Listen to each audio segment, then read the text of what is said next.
Hello and good afternoon, Xbox Nation. Welcome to this week's new episode, of course, of the Xbox Factor podcast. I'm your host, Mr. BoomStick XL. And ladies and gentlemen, we have one hell of a show for you today. Listen, folks, there is a breaking news. We got Dance Moves crying Jim Ryan going to regulators in the EU, hoping that he could put the kibosh on this deal. Seamus Blackley, father of the Xbox, is out there dropping bomb after bomb regarding his opinion on what Stadia had to say when they first came on the scene. And he said something, well, I may have to actually curse once on this show, because if I say it won't be, if I don't say it the way he said it, it's not going to have the oomph that it made with me. We have a lot of topics, and again, the panel's in front of you. We are currently without all three, Pong, Mav, and Boxenberger because of work. But Josh N64 is here. Daniel McGee is here. Infinite Umbra's here. Josh, we'll start first with you. First of all, Mr. TikTok yourself. You got something you're going to be announcing that you were saying that you might be doing regarding Nintendo. Are you ready to talk about that, or should we get that on the back end of the show? Let's get it on the back end. You know what I mean? Okay. We'll get it on the back end. But I'm so glad to be here. You know, I like, put me in, coach, pull me off the bench, get me in. You know, I'm no Boxenberger, but I'm going to do my best to try to fill those shoes and stay Wolfenstein. All right. So yes, there we go. Yes. There you go. There you go. Now listen, you do just fine. You can hold your own with any Boxenberger, in my opinion. And of course, we will get him back here next week. And Daniel, first of all, Daniel, I got to tell you, brother, not only am I happy that you're here, but my God, folks, if you are into long content, and what I mean by that is not 15-minute videos. I mean videos that have a lot of meat that you have to sit there and gnaw on before you get to the bone. You got to check out Daniel's latest video. I mean, holy shit, folks. I'm going to put it into the show notes. It's 43 minutes in length. It's about why Sony is actually killing themselves, and it is so well done. Daniel, what's up, brother? Welcome. Thank you. Yeah, I'm doing pretty good. That video has been performing pretty well. I actually just crossed 500 subscribers, so I'm pretty happy about that. Nice. Excellent. So I'm just on the climb to up to 1K now, which I'm sure is going to take probably another year. But here's hoping. But yeah, I mean, we've got a ton to talk about, and I'm glad to be here with you guys. Well, we are certainly glad to have you. Shout out to the boss mod, Lethal Papa, out there keeping the streets safe, walking quietly and carrying a big band stick, as he does not only on this channel, but many others that he helps to make sure that these chats are friendly, fun, and packed with fans and not trolls. So shout out to you, brother. Infinite Umbra, we're happy that you're here. We're happy that you are feeling better. Obviously, last week, not so much. How you feeling now, brother? And what you been up to? Oh, I'm feeling much better, Boom. I'm glad to be back and in great company. Yeah, I was down, man. Last week, I had some bad issues with my stomach. I'm not sure what the problem was.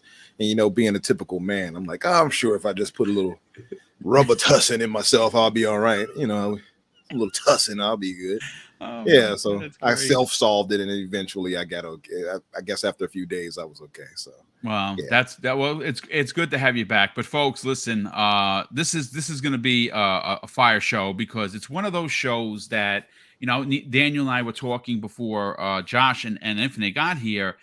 We have so many topics that as a producer, I don't even know where to freaking start. So where I am going to start, because I saw people talking about it in the chat, is the monster CD Projekt Red announcements, folks. We're going to break all of that down, because holy shit, is there a lot to get into.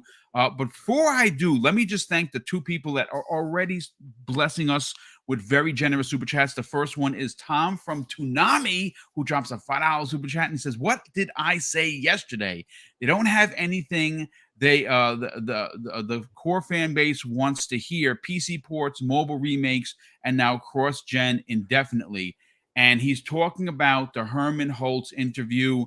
Folks, I gotta tell you, that literally just dropped. And, I take putting the content together incredibly serious, and I hate half cocking it, because when I do is when I make mistakes. And then obviously when you make mistakes, this is where people come for you.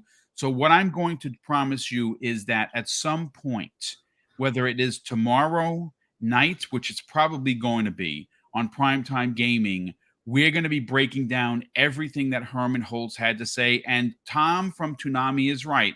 It's nothing that the hardcore fan base wants to hear. It's more an old guard, or an old way of thinking, and one of which that could potentially put Sony themselves in the ground. And obviously, we're gonna get into that tomorrow night, because tomorrow evening, not only do we have the entire panel back, but we're going to be joined by Randall Thor 19, the man with a million, or in some cases, Randall Pony, if you ask Jez Corden, because he's a big Sony apologist. Of course, I'm just kidding. But he's going to be joining us to talk about specifically what happened with Herman Holtz, and what exactly is actually going on with Stadia. Is Stadia's demise Microsoft's fault? The answer is it's not, but we're going to really break that down tomorrow evening. We got to shout out Drawn TJ, who drops a very generous $5 super chat early and often, as always. So Drawn TJ, thank you very much. He says, morning boom and panel. Like I've said, Microsoft needs to be petty. And I think they might be doing that. And our good friend Shooter 2853, who is the man down under. Hopefully, Shooter, you are feeling better, brother, because without a ticker, we can't move. So I hope that you're feeling better. He drops a very generous $10 super chat and says, "G'day, Boom, Mrs. Boom, Daniel McGee, Josh, and Sir Infinite Umbra. So nice to be here after a couple of rough weeks. Well, we hope that you are feeling better, my brother. So thank you for that. Shout out to John Wolf in the chat. John is always here doing his thing. And Risk It for the Biscuit. What's up, brother? How's everything with you? Hopefully you're well. Listen, let's get into the CD Projekt Red news. Now, I got to shout out Benji Sales. He's not only a good friend of the program, but he's a great friend of the community. And Benji did what Benji does best, and he's out there and he's putting it together for a short, there's a lot of information with CD Projekt Red. He broke it down in a great way, so it's digestible and it's actually set up for us to talk about. So shout out to Benji Sales for doing so. So this is what Benji had to say on his Twitter account, folks. He says, whoa, CD Projekt Red just revealed their entire upcoming roadmap. And this is what they announced, folks. Codename Sirius, an entirely new trilogy of Witcher games has been confirmed by CD Projekt Red, followed by Project Orion, which of course is the code name for the next CyberPunk game, which has already begun pre-production. And folks, this is where it gets exciting. Project Hadar, Hadar, is a new IP from the studio that brought us Witcher and CyberPunk, and I am floored. Look, Daniel, I want to go to you first because we were talking and a lot of people were upset with CD Projekt Red. People had lost faith. I wasn't one of those guys. I think what happened to them with the hack, I think the CyberPunk shortcomings was something that might have been equated to the world pandemic, right? Working from home had to become a thing. Development wasn't used to being worked that way. And they still released a game. And you know what? The game just released and it's breaking records left and right for CyberPunk. People are jumping back into it. Hell, I'm even going to jump back into it. It's like I got 10, 15 hours into it. And I'm like, you know what? I'm starting to get FOMO. When you hear their long-term output, I mean, wow, talk about a bomb and a way to open up today's show. What are your thoughts? Yeah, I mean, so I didn't know that they were having like an event or I guess whatever they did today. So this kind of came out of nowhere for me. But I'm really excited for it. I mean, I've been a fan of the CDPR for, I don't know, however long it's been since Witcher 2 came out. And, you know, they're an incredibly talented studio, even though, you know, the launch of CyberPunk would leave us to think otherwise. I guess it's somewhat worrying that they're announcing so many things because it's like most of these things we're going to have to wait a really long time for. But I guess it's good to know just like basically what they're going to be doing for probably the next 7, 8, 9 years, right? Like it's going to take them a long time to get through this. Although apparently some of them aren't being worked on in-house, because it looks like, so they've got the trilogy of new Witcher games, and then they've got 2 other Witcher games. There's Sirius and Canis Majoris, and Canis Majoris is being worked on by some other group. So we're getting 5 new Witcher games. They're still talking about the DLC for CyberPunk and a sequel to CyberPunk. And then I think most exciting is the new IP, which they're saying is going to be distinct from both of them. And that's all they've said about it as far as I can see. So I don't know. I guess it'll be not high fantasy and also not sci-fi. So maybe it'll be in like modern day or something. I don't know. We'll see. I don't know. I'm really excited to see what comes out of this. I think the Witcher is a really exciting, interesting, like deep world that you can do pretty much anything in, and I'll be interested in. Cyberpunk I didn't like as much, not just because of the bugs, but it was just so bleak and so depressing the whole time.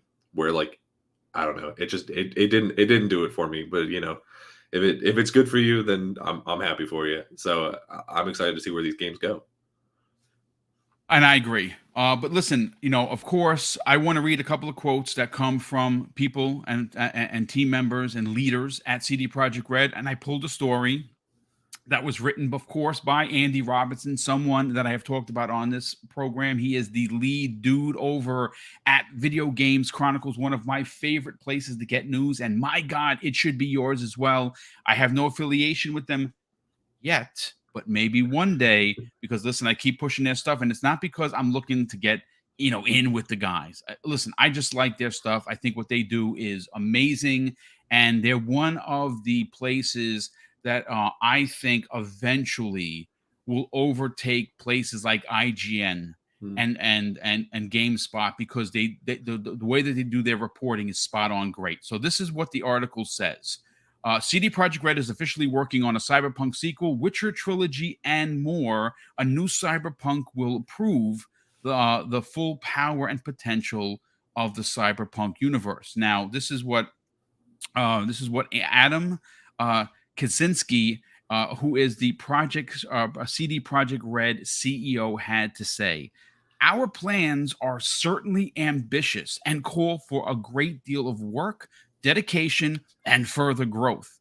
This is why we're setting up a new team in Boston, which together with the expanding Vancouver team will form our new studio, CD Projekt Red North America. As a result, we will be able to fully tap into the North American talent pool, which is absolutely astounding.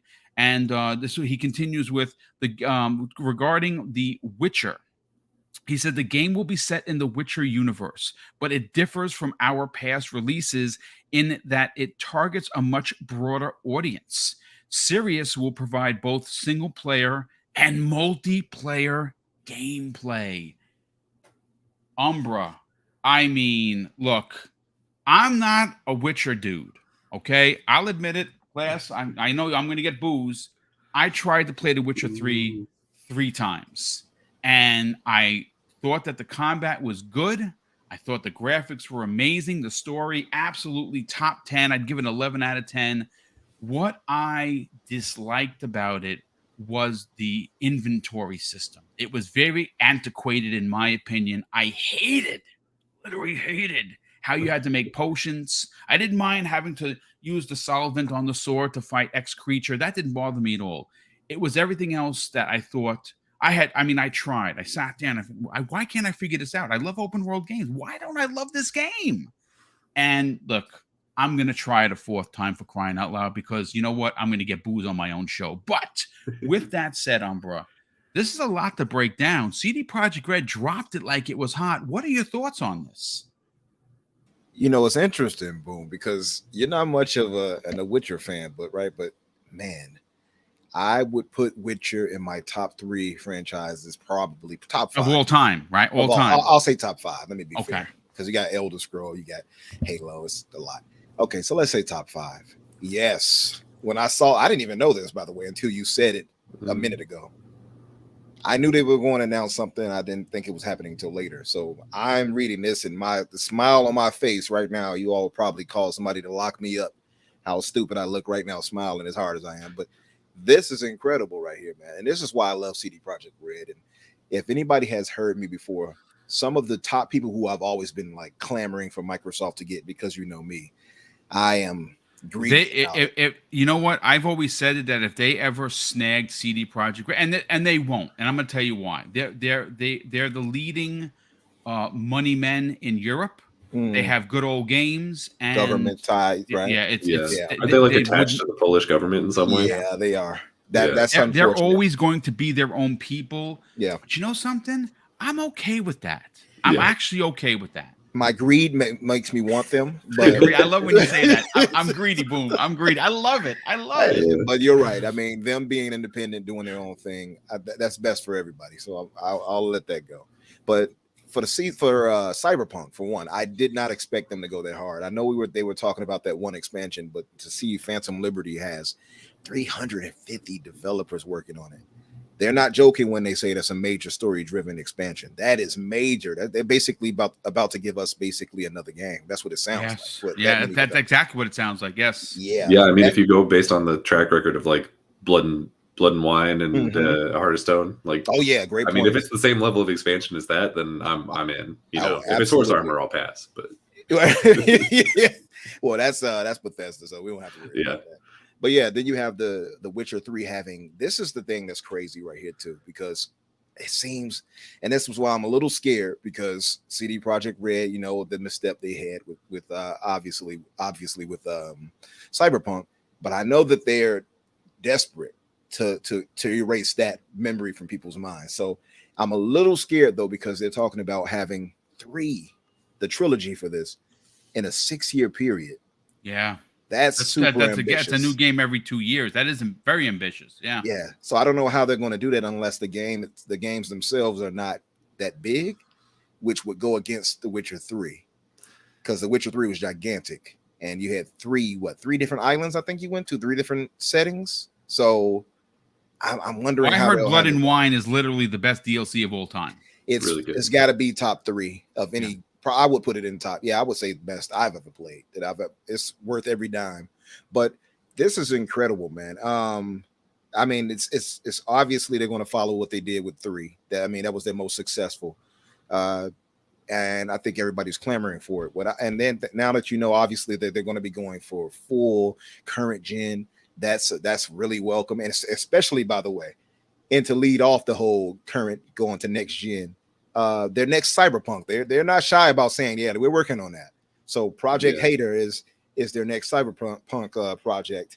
Oh no, excuse me, not Project Hater. Project Orion is the Hater's a new IP, which has me incredibly excited. I'm hyped for that too. I'm excited for anything CD Projekt Red does. I'll tell you that. But now to see if they're actually going to go all out for CyberPunk, I think they're going to give us the original vision that they intended to give us with the first one, and they cannot allow themselves to be forced out with another game like they did the first one and ruin it.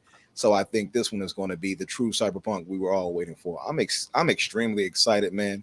I could probably go on and on about like theories and thoughts and everything like that. Maybe me and Danny got to get together for one of his theory videos or something like that. I'm curious because I've been reading more about it while we've been talking. They specifically say that Orion is a sequel to Cyberpunk, and I'm curious about that because it seems like, I mean, no spoilers, but they don't really leave themselves a lot of unburnt bridges at the end of that game. So I wonder if they mean just like anthology sequel, or if they'll, I don't think you're going to be vegan. It depends, right? Because they have I think 4 different endings. Yeah, for Cyberpunk, and the best one is obviously that could lead to this. To say, I don't want to give anything away, but that could theoretically. You mean the Pan Am ending, right? Yeah. The my waifu. Yes, I love Pan Am. And I know it's not, it's probably frowned upon, but yes, I absolutely took photos of me and her next to each other like she was really my woman. But yeah. He's got a picture. I got to post some so you all can see it. But no, Man, I'm extremely excited for this, though. I don't know if anybody, I'm pretty sure everybody in the chat is excited too. I mean, I saw somebody, by the way, my buddy X Steel, he said, what if I would love it if they allow created characters for the next Witcher. That would be great. Oh, dude. Hmm. I think that's brilliant. Yeah. I think that's something I think I've heard people talk about that. Like they love The Witcher, but they would love to build their own Witcher. You know what I'm saying? And I would love to see them actually take it that level where the OG Witcher is a character that you can interact with as maybe an NPC, and then you build your own character. So each person who is basically telling their own story through their own eyes, through their own character development. I think that's cool. Yeah, and Yobi just corrected me. Thank you, Yobi. He said it was 5 endings. I've done them all because I have like Yobi. I think is the only one I know that he's the only one that I know that has more hours in it than me. I have 459 hours in CyberPunk. I think Yobi has 600 if I'm not mistaken. Am I right, Yobi? So he's the only one that had more than me that I know of personally. But yeah, he said it too. He doesn't believe what's his name says. His story isn't over yet. I can believe that. I can believe that too, the way it's left off. So they can expand off of that. But even if not, I mean, we saw now with the new Cyberpunk Edge runners, and I'm sorry to keep talking for so long. I'm really no. Listen, we have all day long. This is a conversational podcast. By all means, go ham. But yeah, with the Edge runners, as exciting as that was, and I haven't watched that yet. I heard it's godlike. You've got to watch it, man. If you like anime, right? Yeah. Oh, love anime. Yeah. Okay, so this kind of calls back a little bit to the old school 90s. I would say 90s, maybe. So you're saying one of my favorite animes of all time. I don't know if anyone else agrees or has seen it. It's called The Guyver. Yeah, absolutely. Guyver is one of my all-time favorite. Me and my brother Neo Mental, like we watched that back and front back, sideways, you name it. Yeah, I think because of that too. Like Guyver, Guyver is definitely. I think Guyver was the 80s, right? If not late 80s.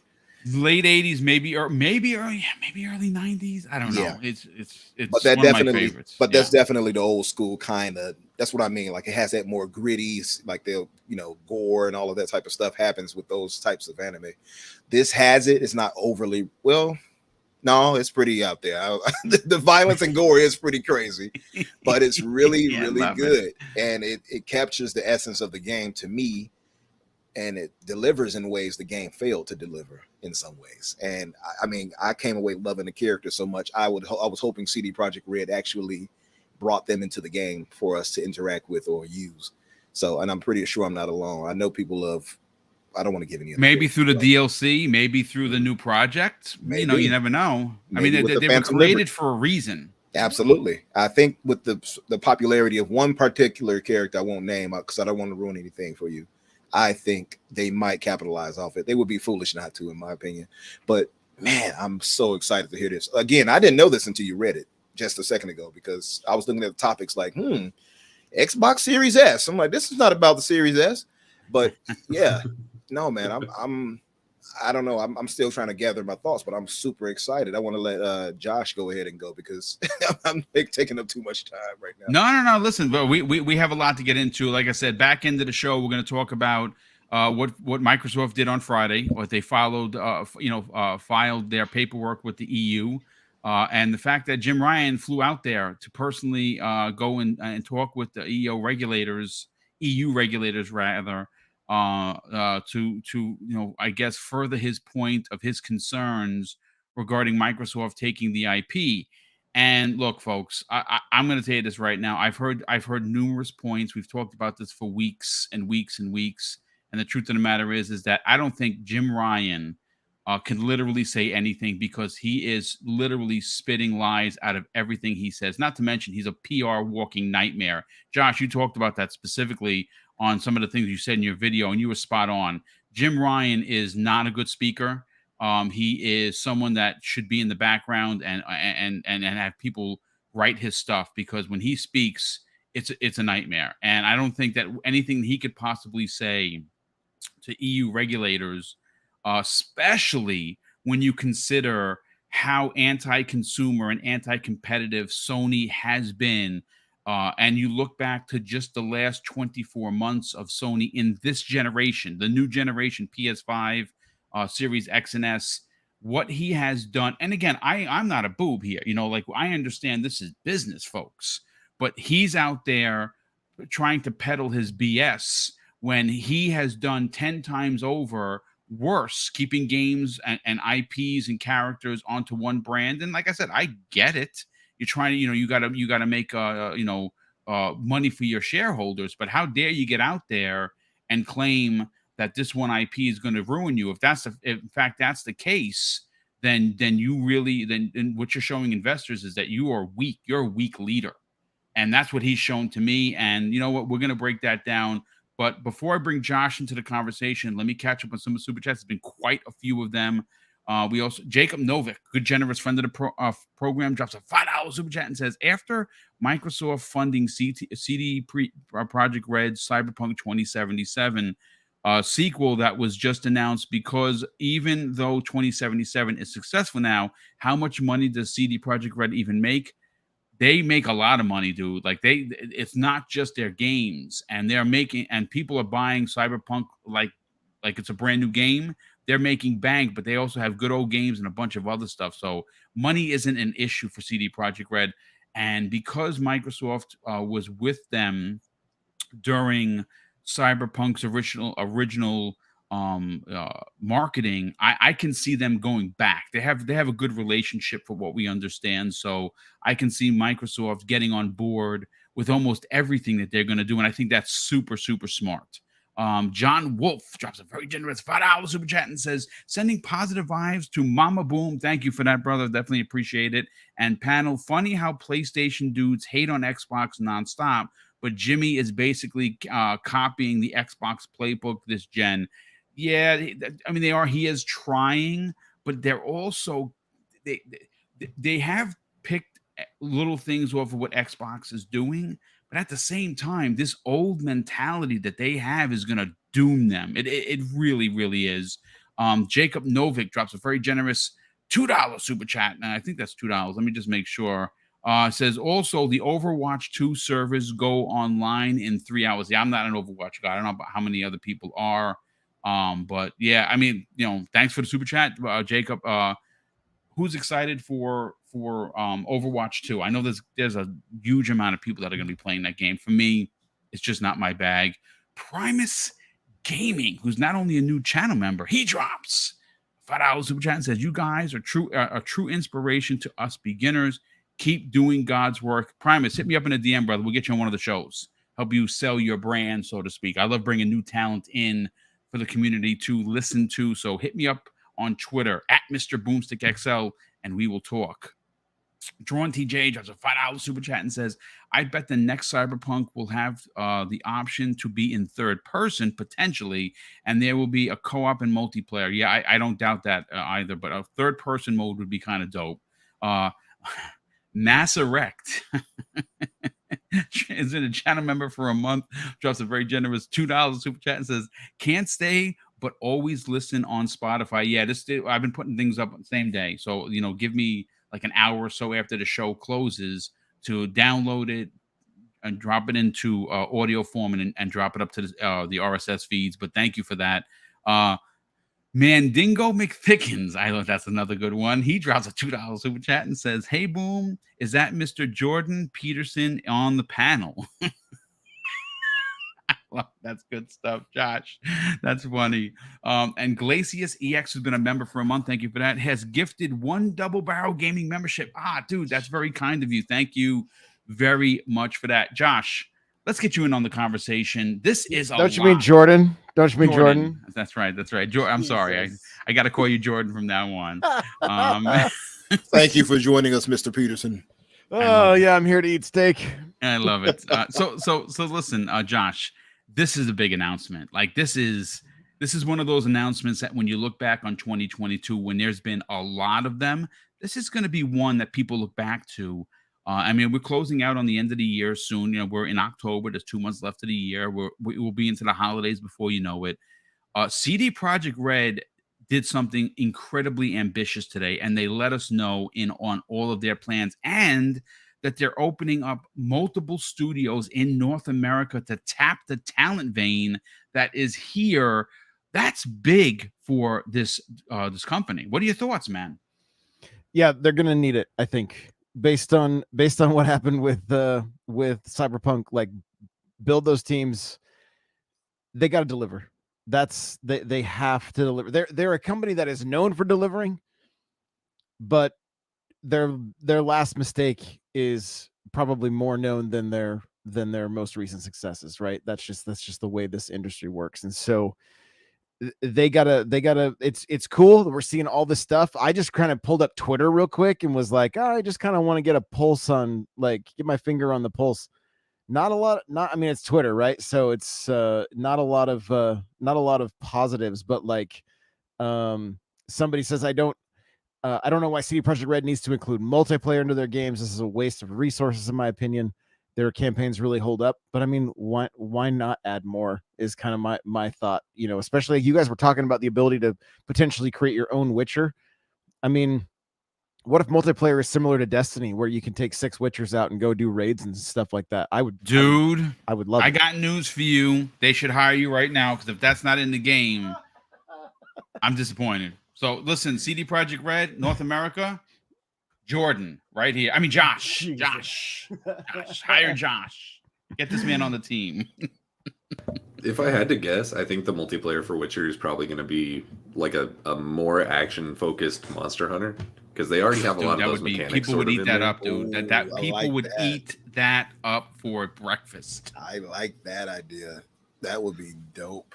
One of the best aspects of Witcher 3 was hunting some of these mythical creatures like that. Mm-hmm. That would be so amazing to do with the team. Man, I like that idea, Danny. And by the way, it was just announced. Shout out to Andre Doyle on Twitter, who has an amazing DM with us. He's constantly, I mean, he puts so much news in here. It's crazy. Idle Sloth, the sleuth himself, Idle Sloth, who is basically a video game detective, just put out that this is a rumor, but that the Witcher 3 Complete Edition is going to be released today. CD Projekt Red employees are hyping today's strategy call at 4:15 p.m. Obviously, we know what happened, but yeah, supposedly they're going to be a next generation Complete Edition being released later today for PlayStation 5 and Xbox Series X and S. But do we need that when the Switch version is already here? You know what? No, actually, we don't. So I'm gonna be playing it on Switch. I'm gonna double down on it. You're just super into Clay Fighter, so you're like, this any of these AAA titles that get smushed into the Switch just turn into Clay Fighter. It's a beautiful thing. Bad Mr. Frosty, right? There's a deep Mr. cut, Frosty. So. Oh, that's good stuff. No, but I mean, going back to Twitter here, like. Somebody else saying a CD Projekt Red becoming another Ubisoft. That's ridiculous. Come on. And that's the thing. This is a company with an incredible track record up until a point, right? Up until Cyberpunk. And so I think they're good on them for, like, getting back on their feet. Yep. Saying, here's what's happening. We're here to stay.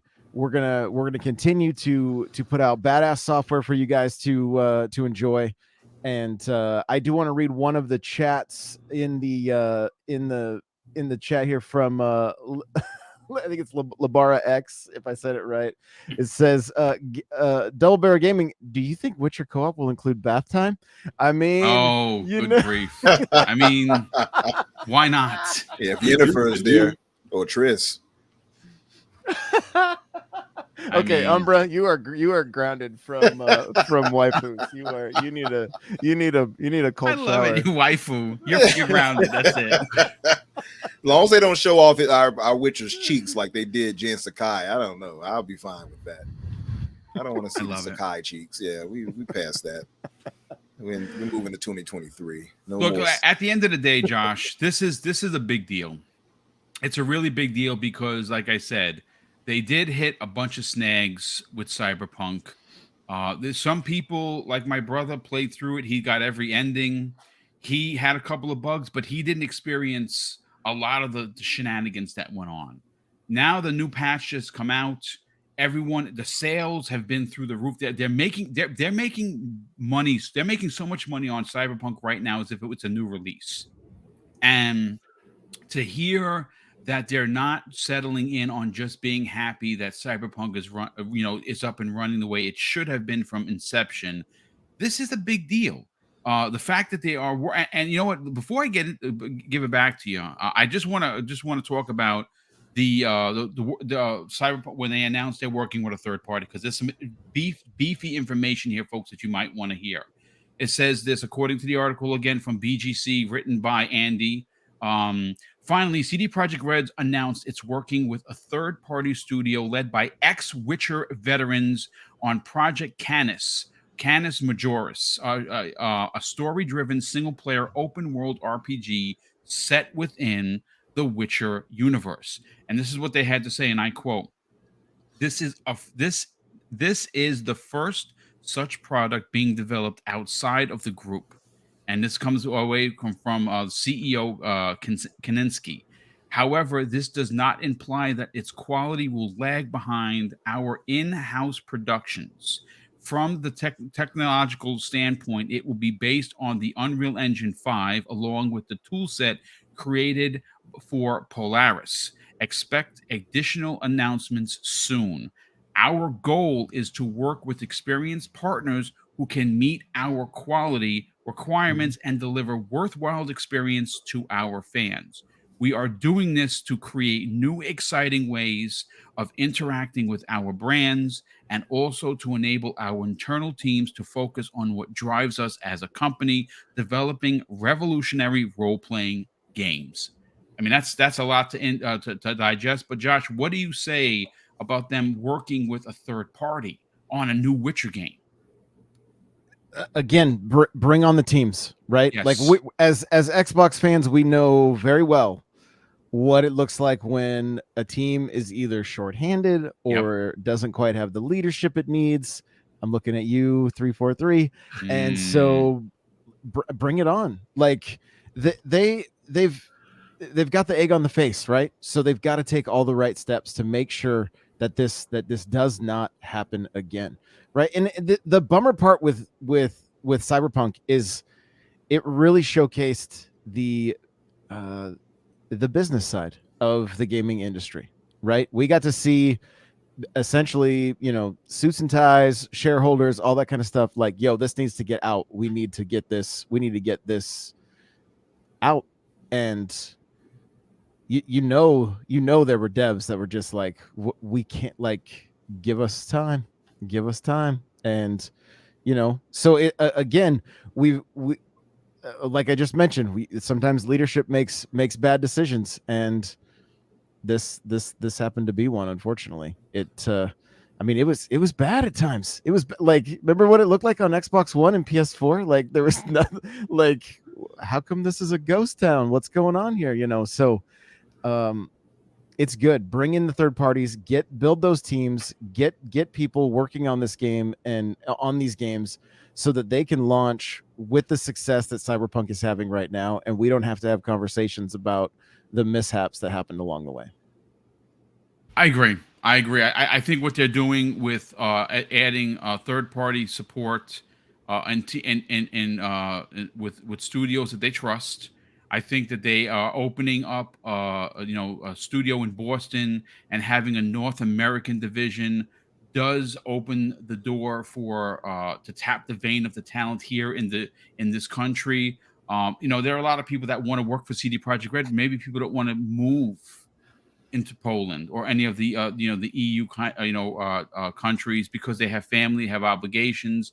I think the more studios you have open around the world gives you a talent pool that's much broader, and I think that's exactly what we're going to see here. Personally, like I said, I really enjoyed Cyberpunk. I'm going to give Witcher 3 another shot because obviously it is one of the to many people one of the greatest RPGs of all time, and I love open world games. I don't know why it didn't hit with me. Maybe it just, again, for me personally, the thing that jumps off the page was the convoluted inventory system. I didn't really like it, and it bothered me. So I want to address one thing in chat. Doom Reaper says, and that leadership still running the shop, but according to a tweet from CD Projekt Red, the co-founder and joint co-CEO is stepping down. There you go. Yep. Well, and there you go. That should answer the question as regards to leadership.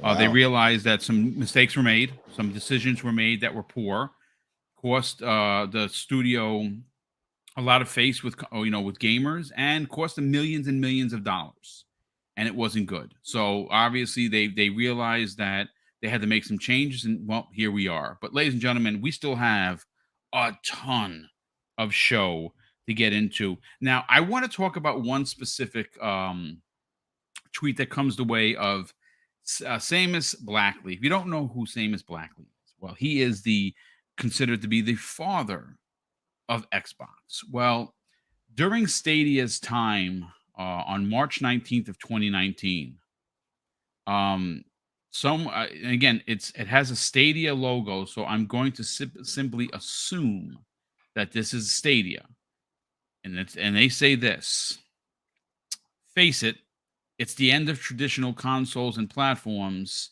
Stadia came to dominate the gaming world, and it has a picture of death with a sickle, and on there is a couple of doors that are open, and there's blood trails coming out of those doors. Atari, Dreamcast, Steam, PlayStation 4 Pro, Switch, and it's knocking on the Xbox One X door. And I guess this is old. Well, Seamus Blackley says this, folks, and I'm going to curse, so cover your ears, cover your children's ears, because this is what he says in capitals: "Don't fuck with Xbox." End quote. I love Seamus for this because he is unapologetic. He makes really good bread, and he knows his shit. We're not going to spend a lot of time on this, but I got to go first to Josh on this. Josh, Seamus dropping it like it's hot, so to speak. What are your thoughts on him calling Stadia out? This is business, right? And they I mean, I don't know.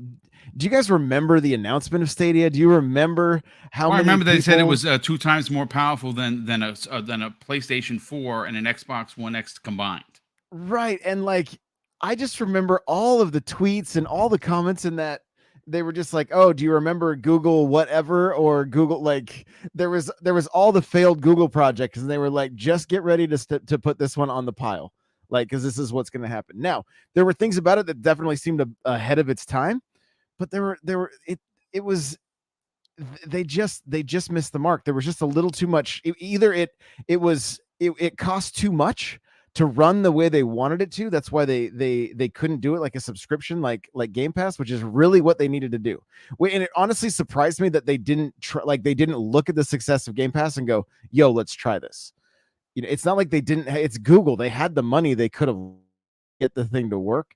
But once again, we get to see Google's track record of them just walking away from something. And I mean, it really wasn't competing at the end of the day. There was very few. It had a little bit of hype right at the beginning, and Samus, absolutely the man. Just I love that he just he doesn't pull any punches. He's just like, here it is, this is don't fuck with Xbox. Yeah, I like it. I'm here for it. Yeah, me too, to be honest with you. Listen, let's bring in Daniel on this. Look, Stadia, again, this is something we're going to cover tomorrow night on Primetime Gaming with Randall Thor 19, who's going to be our guest. Obviously, Stadia is dead. And, again, no surprise there.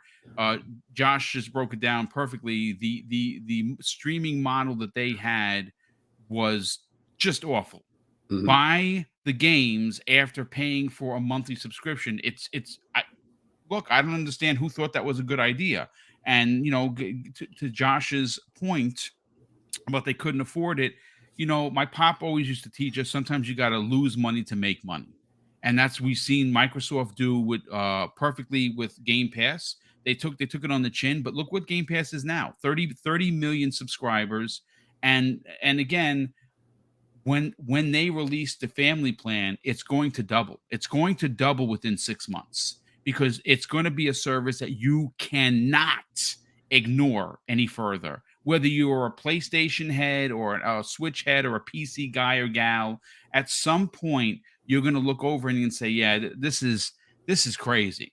$5 with 4 other buddies. How can I not get involved in this? Especially if you look at what's coming out this month in October. And as a matter of fact, on Thursday, I'm going to be sitting down with I Steel Rain, one half of Living Split Screen, and we're going to be talking about all the games coming out this month for Xbox Game Pass. And guess what, folks? They're all bangers, as the kids say.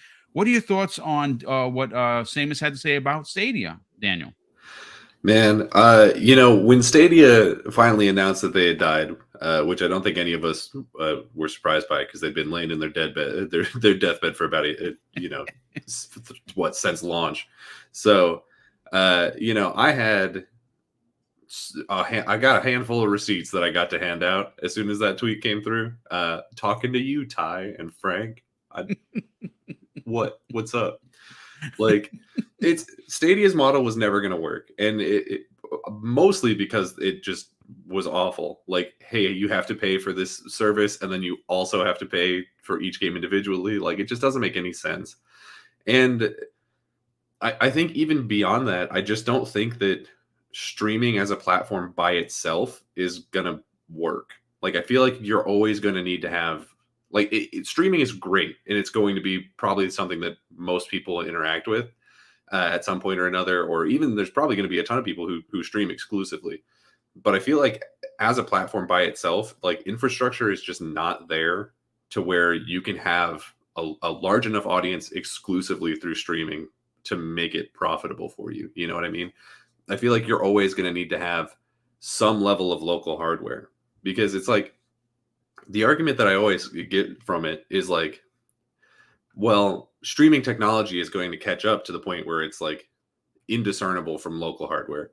And it's just not going to be that way. Like, I feel like that argument assumes the fact that while streaming technology is going to increase, local hardware is just going to stagnate. And that's never going to happen, right? Like, we just saw the 40 series cards come out. That happens every 2 years.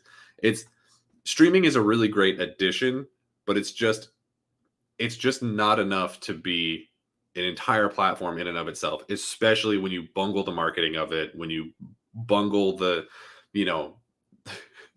plan of it and how it actually works, and when you have almost zero support for it. It's just, there was no way it was ever going to work. Well, you kind of knew that they were going to die, Daniel, when they killed their own first-party studios. Like, when Jade Raymond broke out and was like, okay, peace, I'm out.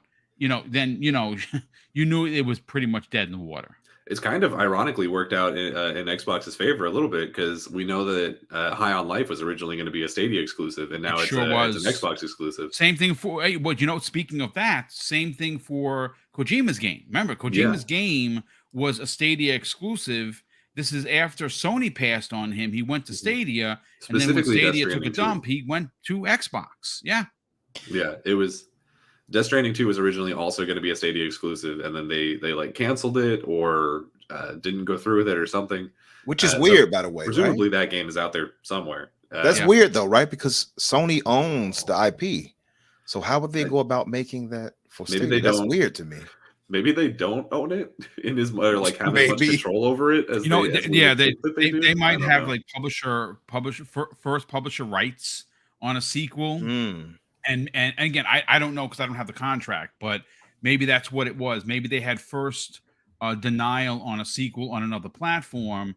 They denied, because we've heard that. Again, I don't have the documents in front of me, but we did hear that Sony was incredibly disheartened with the sales of his first game, and the second one that they passed on. So maybe when they passed on it, those rights then rescinded back to Kojima. Again, I'm only speculating here, but real quick before we continue, 450 people in here. Let's get those likes up, folks. And if you're new to the channel, please consider subscribing. We're doing this 5 times a week, folks. 5 different shows, 5 days a week, Monday through Friday, all different platforms, all different conversations, all different panels. If you're enjoying the conversation, please consider subscribing. We are on the march to 12K. Let's hope that we can do that by the end of the year, but please continue. Sorry, yeah. So it's I don't think anyone should have been surprised by Stadia going down. I think it's really funny that Seamus is coming out specifically and being the one to defend Xbox in this, because he was a little bit before my time, so I don't know him particularly well. I saw him in the Power On documentary, and he's fantastic. He seems like he's just a really fun personality. But if I'm not mistaken, he doesn't work for Microsoft currently, right? No, like he's no. retired or something. Yeah, he makes bread for a living. Well, hey, the world needs bakers too. So it's really funny that he's like from the sidelines, kind of still cheering on his team. Like he's like the dad at a Little League game, and I just love that. Yeah, he's a funny guy. He's very unapologetic, which is what I love about Seamus. Umbra, let's get your opinion on this, brother. And we're going to move on to the big topic of the show, one of which that a lot of people in the chat are waiting for. We're going to be breaking down what happened on Friday, what Xbox did that obviously has the EU talking about this deal, and more importantly, what Jim Ryan did on September 8th, looking to get more people in the side of PlayStation, which I don't think is going to happen, to be honest with you, but we'll break that down. Infinite, Seamus Blackley kind of dropping it like it's hot, not being sorry that he did. If anybody knows Seamus, he's been like this ever since the creation, since he created Xbox. By the way, this is the father of Xbox. Indeed, he is. He's from that old school Microsoft and he's one of the wild boys. I mean, like if you look at them, if you all have watched a documentary, he's been that way all of it from then till now. So doesn't surprise me that he says it. It's hilarious to read it. And I can see why he would say it. I mean, this is Chris's creation. He's like, nah, hey, don't F with my stuff. Get out of it. This is my son. So I get it. This is my baby. Step away.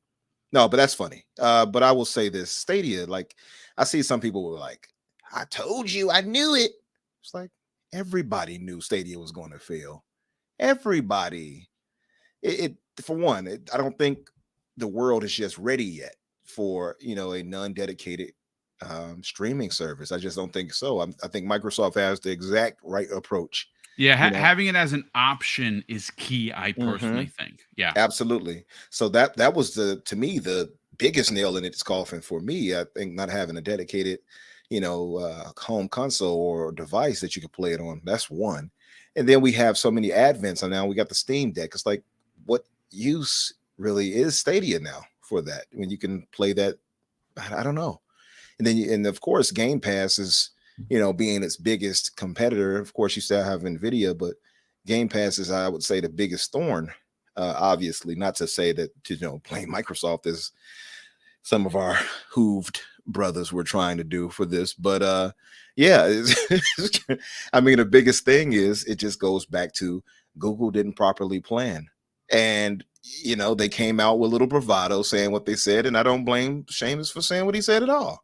Yeah, you're not going to just kill traditional consoles off like that. With hardcore gamers like us are just not having it yet. Well, you know what? Obviously, you made a great point where you don't think the technology is there. Traditional gaming still is incredibly important. I don't think that goes away even in the next decade, folks. Probably not. I think we'll have to have one of those Ready Player One type situations before we're ready to let go of traditional consoles, we could just plug ourselves in or something like that. I don't know, CyberPunk style, but yeah, the biggest issue was its lack of a dedicated, console or whatever. And then obviously too, like when people say this thing and they try to shift the blame to Microsoft, it's silly. You can't argue that for Google. Google is $1 trillion company. Hell, they made, I believe, 200+ billion in their last fiscal year. So it's like they have the money. It's not like they don't have the funds to do what they needed to do.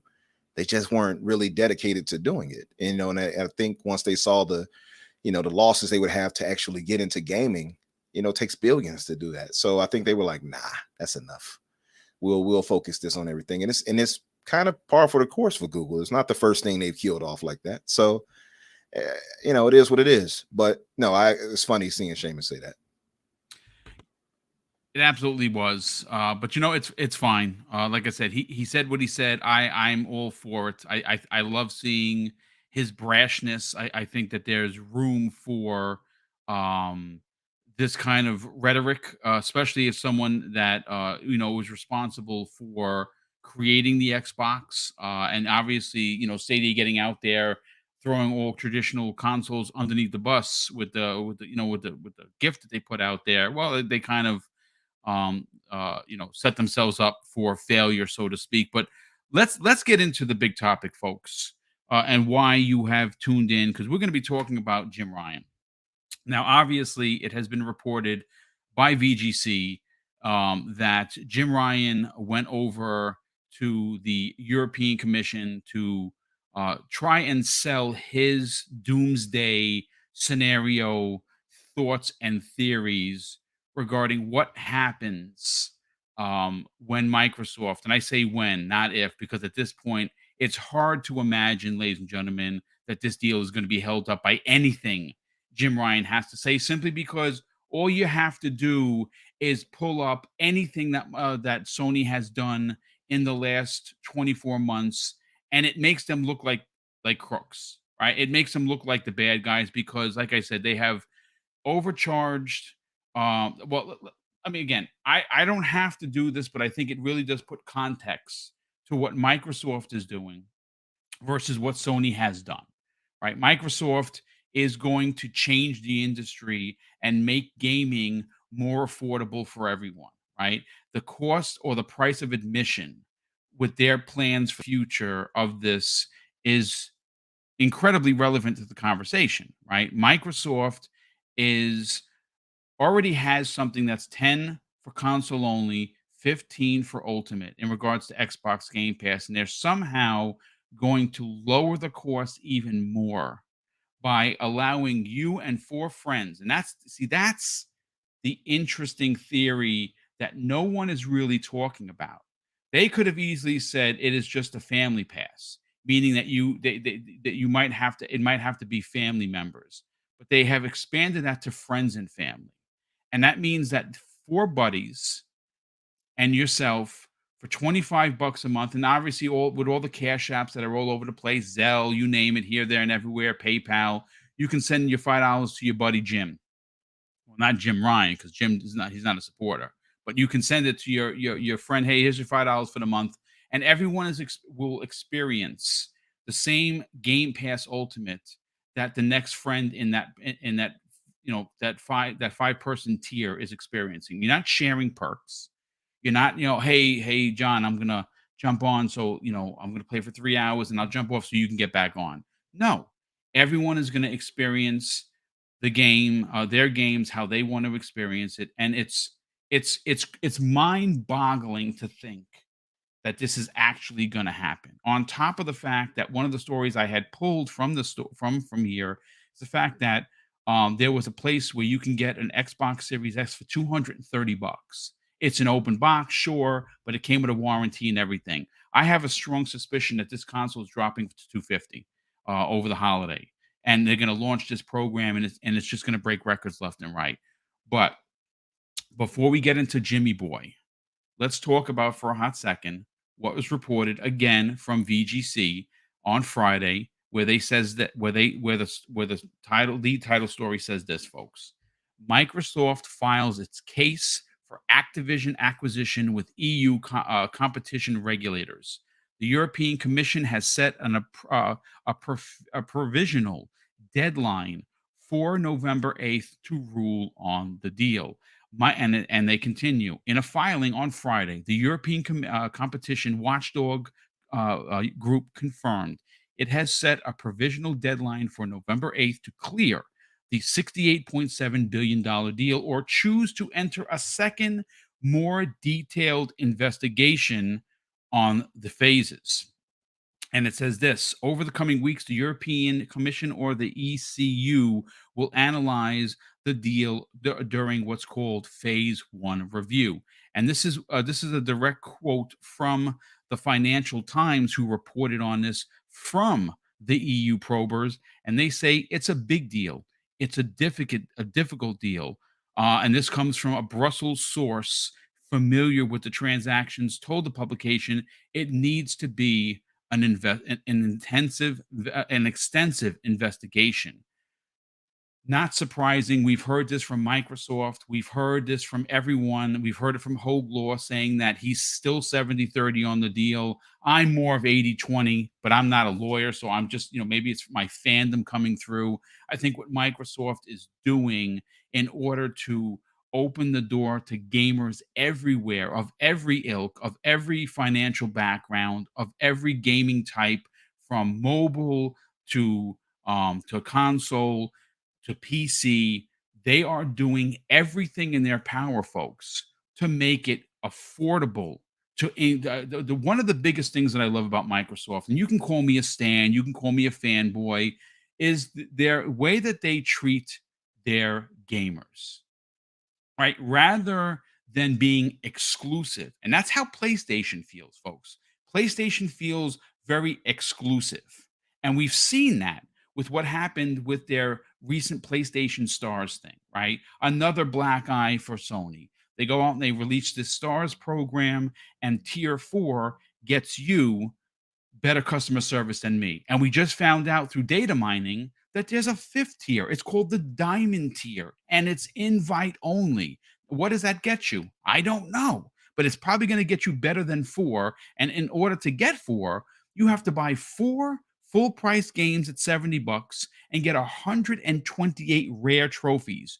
Do you know how hard it is for 128 rare trophies? Now, is that every year? Do we have to do that? Or is it once you get it, you're locked in? I honestly don't know, because like Sony, they don't tell you much. They kind of just fumble around in the dark, and when you ask questions, they just shoot out an answer. That's not what Microsoft is doing here. Microsoft is changing the game. That's why I think this is going to go through, because they're not going to up the ante in regards to pricing. They're not going to price gouge you and lock Call of Duty behind, 3 steel doors and say, okay, to get to here, it's 5. To get there, it's an extra 15. And oh, by the way, when you get to door 3, it's another 30. Tough titty. They're not doing that. So that is what happened on Friday. And then we learned that Jim Ryan, crying dance moves Jim Ryan, has gone over there to the EU, flew out to Brussels personally to stake his claim on how bad this deal is for gamers. But he's really talking about his gamers in regards to PlayStation. This is going to be a heavy conversation. I want to go first to Daniel, who did an incredible video talking about how Sony is literally killing themselves. What are your thoughts, and what could Ryan actually have said that could potentially change this deal?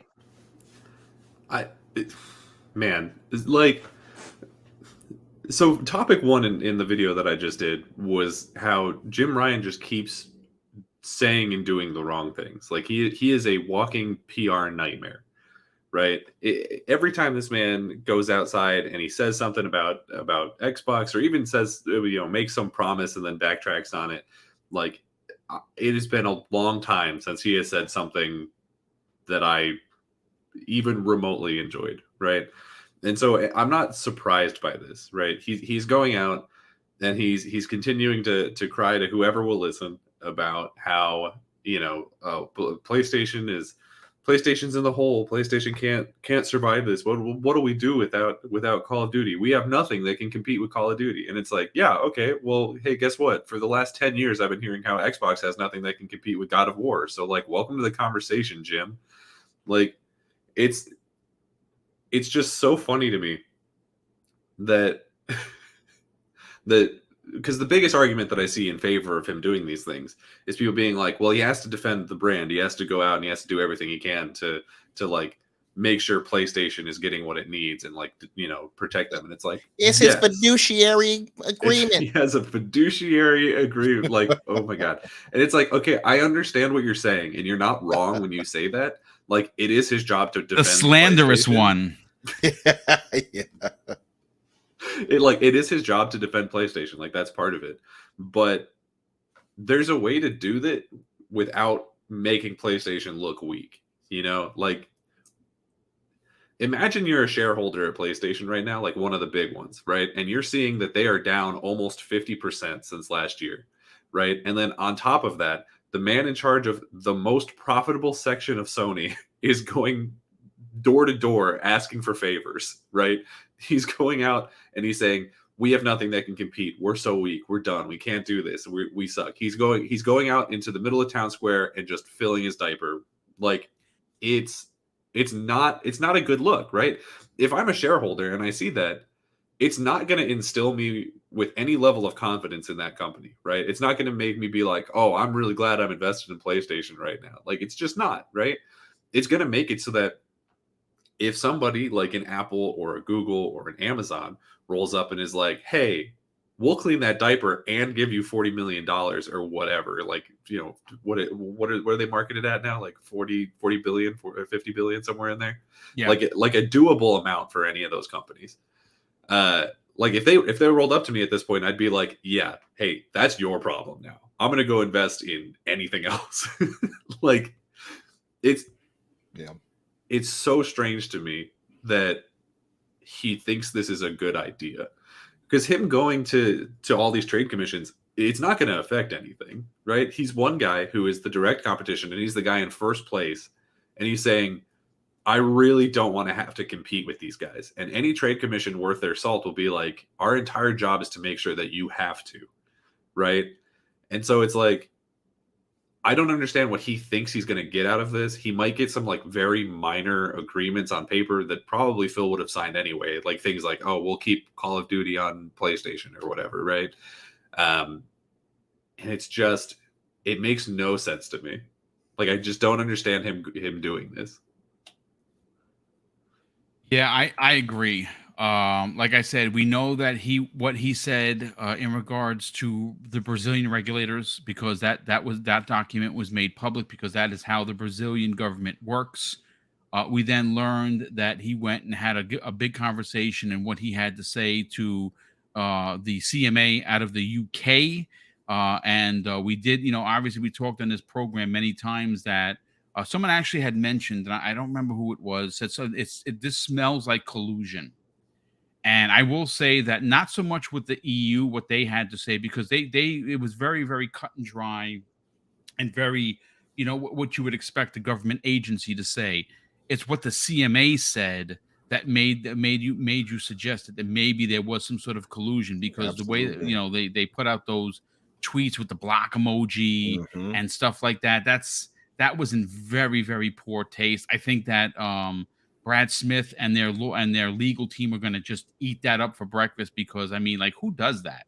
Was that done by a 19-year-old? That shouldn't. I would imagine I would be embarrassed if, in fact, that was the case, that you're putting out this very heavy, $70 billion situation to have a 19-year-old put out something with block emojis. Like, I don't know what was happening there.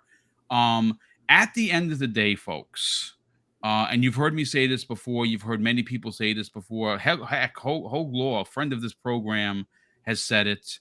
In order for this deal to be blocked, there has to be proven that Microsoft lied in some of their documentation, which we know that they didn't. They also, and the government agencies that would set up to block this deal would have to prove that this deal is bad for the industry. It's going to somehow damper or hurt competition, which we know that it's not. Microsoft just put out this incredible website dedicated, folks, to the deal, where not only is there PowerPoint graphics there, so you can see what the industry is broken down into this giant funnel, but it has all of the conversations and videos. I will add that to the show notes. We're not talking about that today. We're going to get into that heavily on Friday's Breakfast with Boom. But listen, the deal is going to go through. Now, is the deal going to be done this year? No, it is not. I actually thought it might be, but the more I hear about this, the more that this is going to get first looks and second looks and potentially even a third look in some locations. This is a big deal. They have to cross all the T's. They have to dot all the I's. If this deal gets done, like first quarter of 2023, we're going to see Microsoft immediately then go and start, having the bean counter say, okay, what's left in cash because we're going back to buy X, Y, and Z. And I think that what you'll see is the investment in Japan. That's where we're going to see that. But you know what? Let's get Josh 64 or N64 Josh into this. Josh, look, Jim Ryan is out there. He's making the rounds. Now, I know a lot of people call him a rat. People call him, he's telling the teacher. This is what he has to do. He is the lead for Sony regarding PlayStation. He has to go out there and plant as many seeds as he can to try and get this deal changed. Is that going to help? The answer is no, it is not.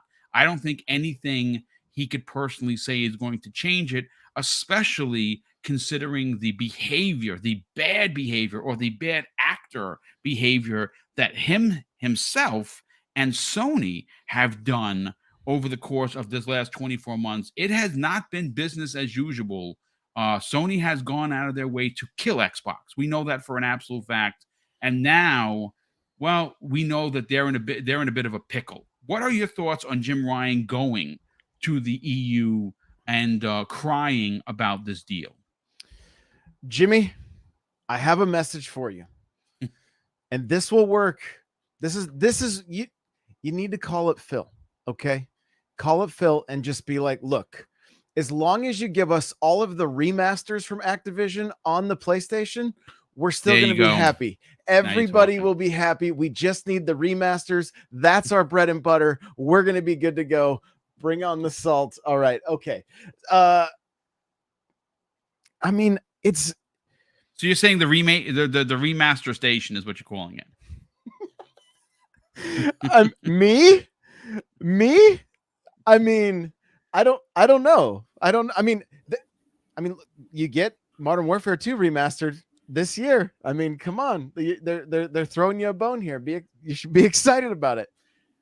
At the end of the day, why do I want this deal to go through?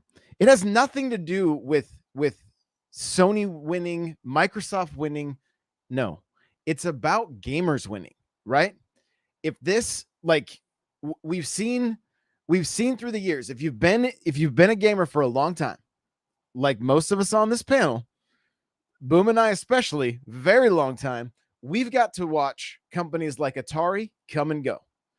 We got to watch Nintendo and Sega duke it out in the 90s while Sega fought for over 50% of the market share.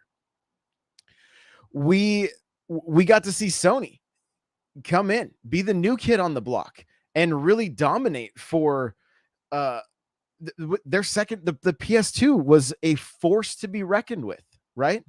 And then they stood like the mighty Casey and didn't swing at the first two strikes, and they struck out. Eventually getting back, right? Eventually still getting up to Xbox 360 numbers. Then we watched Xbox, with the success of the 360, fumble the ball. And we saw the PlayStation 4 come in and do amazing. Now we're seeing Xbox step up and put the pressure to Sony.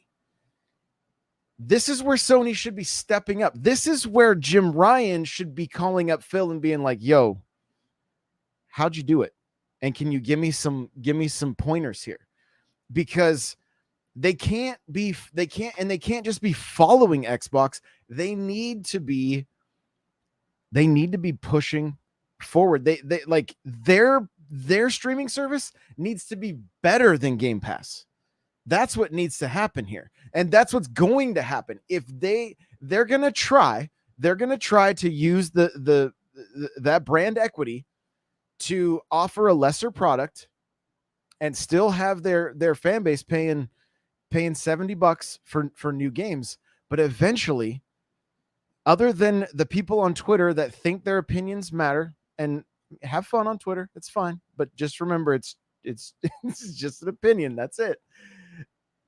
It's not going to make it. At the end of the day, gamers are losing by what Jim Ryan is doing. He needs to step up to the plate. He needs to lead that company to figure out a way, just like Phil did during the Xbox One era, so that gamers benefit from it. That's how you win in this business.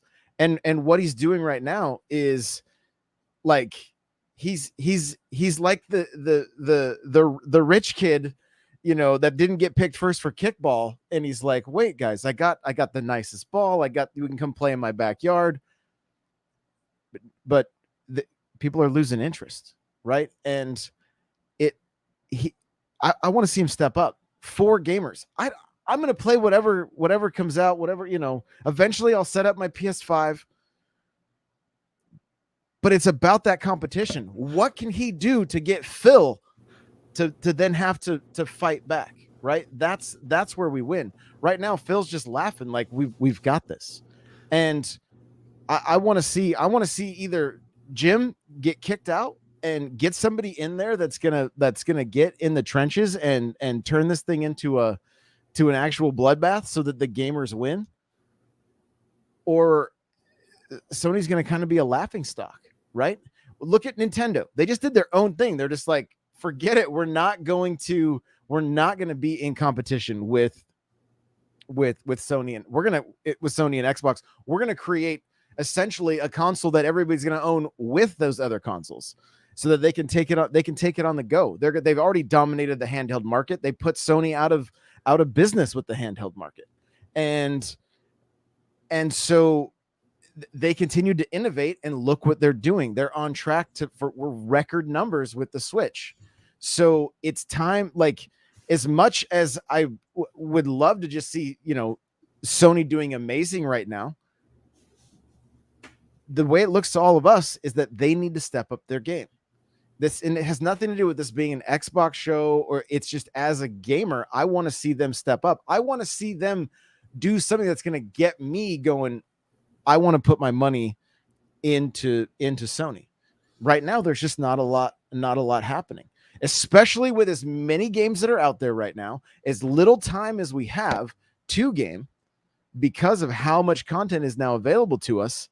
This is not a time for them to sit back. This is where they need to be really innovating, really trying to strike and show that they got there. They did it with the PS4, but Xbox strikes back. So it's time for Sony to step up to the plate.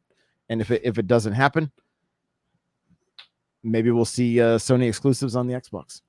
Or at some point, maybe they become a publisher like Sega. King David, good friend of the program, great friend of mine, and of course, the community has been saying that for a while.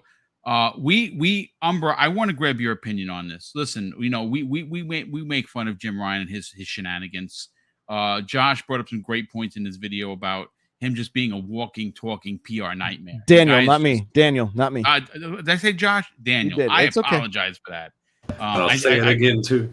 Yeah, yes. I apologize for that, Daniel. No, you're fine. But Umbra, listen, regardless of who Jim Ryan goes knocking on doors for, there is little to suggest that this deal is going to doom gaming, as the picture he has painted earlier in a few weeks ago, where Call of Duty not being on PlayStation, which both, you know, Brad Smith and Phil Spencer and Satya Nadella have all said they're not taking it away. They offered them an extended 3-year deal, and they would come back to the table because things change in those 3 years. Maybe Call of Duty falls off a cliff. Maybe it's not as popular anymore. It's unlikely, but, you know, maybe they then go to, rather than every year, every other year. And if the two games from both Infinity Ward and the other developer, oh my God, why am I drawing a blank? Infinity Ward is working on a space first-person shooter, and there's another team is working on a new IP. If those two new IPs hit from these Call of Duty developers, maybe they're not inclined to put out one every year or every 2 years. Maybe they make it every 3 years, because Warzone is going to exist. That's going to be where it's at. It's going to be its bread and butter. It's going to make bank for everyone. They're about to release a version of that for mobile. That's going to make bank for sure. Do you think anything Jim Ryan could legitimately go and cry about is going to change the outlook of this deal? I imagine that Jim Ryan ran to the regulators and spoke to them and said, listen here, chaps. We're all homeboys, literally. We're all here from the EU. Listen, outside of PlayStation having such a rich history with Call of Duty, Microsoft, they're the big bad wolf. We cannot have this. You cannot Folks, allow you're hearing literally word to word from what happened inside those walls. How did you find that out, Umbra? How did you find that out? Well, I did some digging. So Okay, I excellent. set a bug on them, and this is the rest of the recording right here. Now, listen, chaps. I don't mean to be, rude, but you have to stop this. Bleep. You can't allow this to go through. Now, I will point out, outside of the revenue that we're going to lose if they take this away from us, you can't do this to me. I'm Jim Ryan. But beside that, look at the cloud gaming. We don't have that. That's Microsoft. That is unfair. That is unfair to Sony, don't you see? Okay, I'm sorry. That's enough. Yeah, the thing is, I don't think they have much. I'm sorry. By the way, that was genius, but genius. Thank you for that. I'm sorry. And why so serious in the chat is saying the whisper. The whisper. I can imagine him going to them. Listen, you cannot allow this. Don't you do this to me. I'm gonna need Umbra as my GPS. I agree. Turn right. 400 meters, turn left. No, but can you imagine, though, him going to them and speaking to them like that and like Shakespearean almost, Game of Thrones-esque. We cannot let this stand. We are England. God praise the Queen. I can't imagine him speaking any other way. So I think the only angle that Sony can argue is honestly the cloud gaming. And as you pointed out, Boom, Hogalog spoke on that way back. And he said that's probably the angle they would likely take because they can't argue market share and things of the nature. Sony beats Microsoft there, right? And then Nintendo obviously dominates over both as far as, in general placement. I think Sony makes the most as far as actual dollar sales, I believe. But the thing is like the only angle they have is really attacking cloud. That's it. And I don't think that's enough. I don't think that's enough to stop Microsoft in anything here. So I can't imagine anything but him being like, I don't know. Jim Ryan he does kind of strike me as kind of I don't want to, let me not say thuggish, but he does kind of strike me as somebody that might walk in a room and have a cigar in his mouth or something like that. Like, yeah, so I'm here now. Yeah. I don't know why my voice is sounding like Jason Statham, but listen here. Oi, we're not having it, eh? You cancel this deal or I'll cancel you.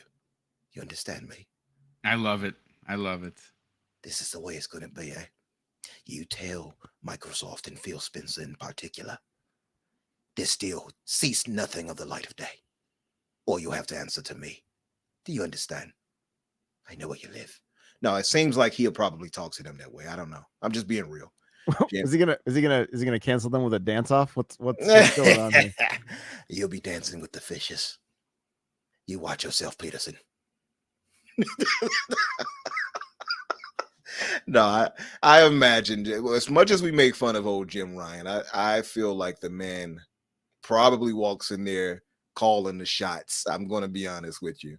And Boom, you hit it on the head when you said it felt like collusion with the CMA situation. I feel it did seem a little biased. Honestly, it really did. It read like something PlayStation Sony would have wrote to me. Honestly, if anything. Well, they did use a lot of the same terminology that was used from Brazil, so a lot of it felt like it was cut and paste. Yeah, it did. So I don't know. It's all hilarious at this point. I know a lot of people are probably tired of hearing about it. Listen, I'll be honest with you. As greedy as I am for Microsoft to grab all these acquisitions, I wish they would have grabbed, WB Games, the CD Yeah, a Projekt lot of Red people did. Yeah. first, like, because I knew once I heard about this, it was not going to be something that was too quick. So I remember one time we were all talking about, do you think it could end or close, you know, in the next few months? And I was like, I don't see Sony letting this one go too easy. I could see them fighting for it. And that ended up being the case. I mean, so I think it will close. I just don't think it'll be this year, unfortunately.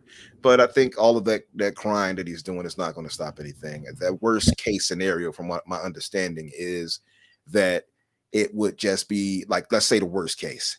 They couldn't sell the game, for instance. Microsoft couldn't sell the products, I believe, in the EU, which is major. Don't get me wrong, but but they still would have it. So I don't know. I just don't think it'll get to that type of extreme. Yeah. So I don't know, outside of him, doing some type of underhanded bribery to the regulators. Outside of that, and I'm not saying that's the case, but if outside of that, I can't see them stopping anything, honestly. And I think Microsoft lawyers know exactly what they're doing, and they're going to, nail those one home, honestly.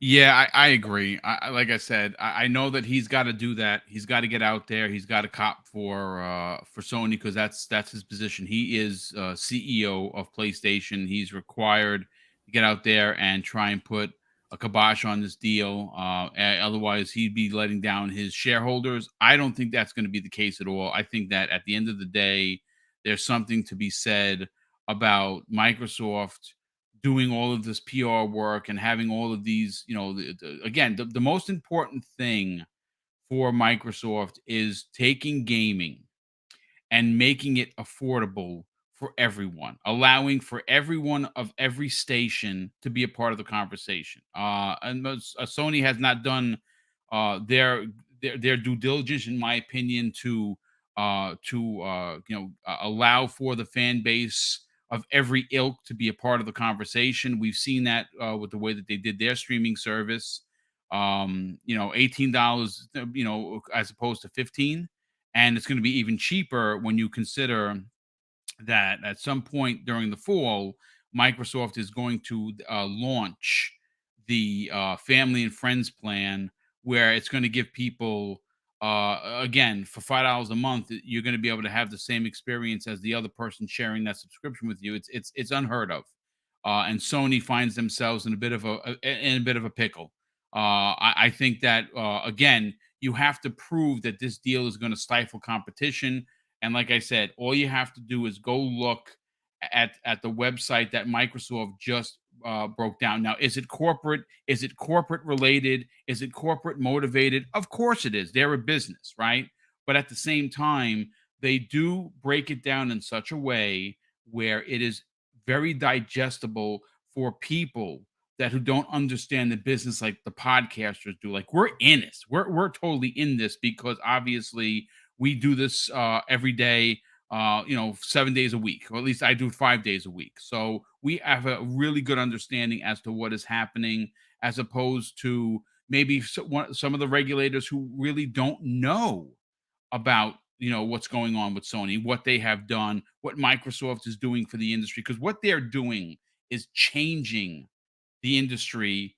That's here nor there. But look, we still have 30 minutes, folks, and who am I to shortchange the 500 people, the near 500 people that are here from another topic. And this one comes the way, folks, of good friend of the community, great friend of mine, Colt Eastwood. Obviously, him and Gaz killed it last night on the new episode of XNC. Well, he put out a tweet yesterday, folks, on the heels of the announcement that Horizon Zero Dawn, a game that is just 5 years old, is getting a remaster, a $70 remaster for the PlayStation 5. And he wrote this, folks, and it's slanderous. It's cheeky. It's edgy. It's what I love about Colt Eastwood. He writes this: simply, not a remaster in sight. Avowed, Outer Worlds 2, Pentiment, Grounded, Everwild, Starfield, Redfall, Indiana Jones, Elder Scrolls 6, Forza, Senua's Saga, Mara, Project Mara, Project Cobalt, Project Midnight, Contraband, State of Decay 3, Dragon, Minecraft Legends, Fable, Gear 6, Perfect Dark, Fallout, and he adds a couple of dots, meaning that he could have just kept going. I want to get the panel members, because you heard what I had to say yesterday on the new episode of the Xbox Lunch Break Special, which is the new and 5th show added to Double Barrel Gaming, which is on Mondays at 12 p.m. When you hear someone like Colt Eastwood, who has a vested interest in Xbox, but he does play everything, much like many people on this panel, and he breaks it down as simplistic as, well, not a remake in sight. When you see what Sony has become, they have become the remake station. They did it with Ghost of Tsushima, with the Game of the Year edition. They did it with they just did it with The Last of Us. They're doing it with Horizon. They've done it with Spider-Man 2018. They continue to listen. No one is taking away how incredible these games are. They're all incredible first-party experiences. But there are experiences that we have already experienced. At least I have. I don't need a remake of Horizon Zero Dawn.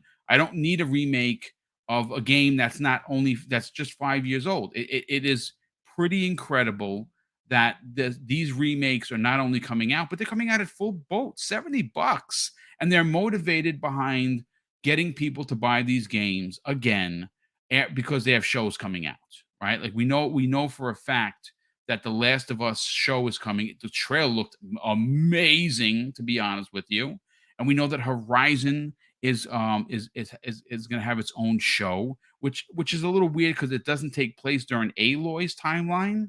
So I don't know why they would be motivated to do a remake of a PS4 game that has a PS5 edition already. I don't know.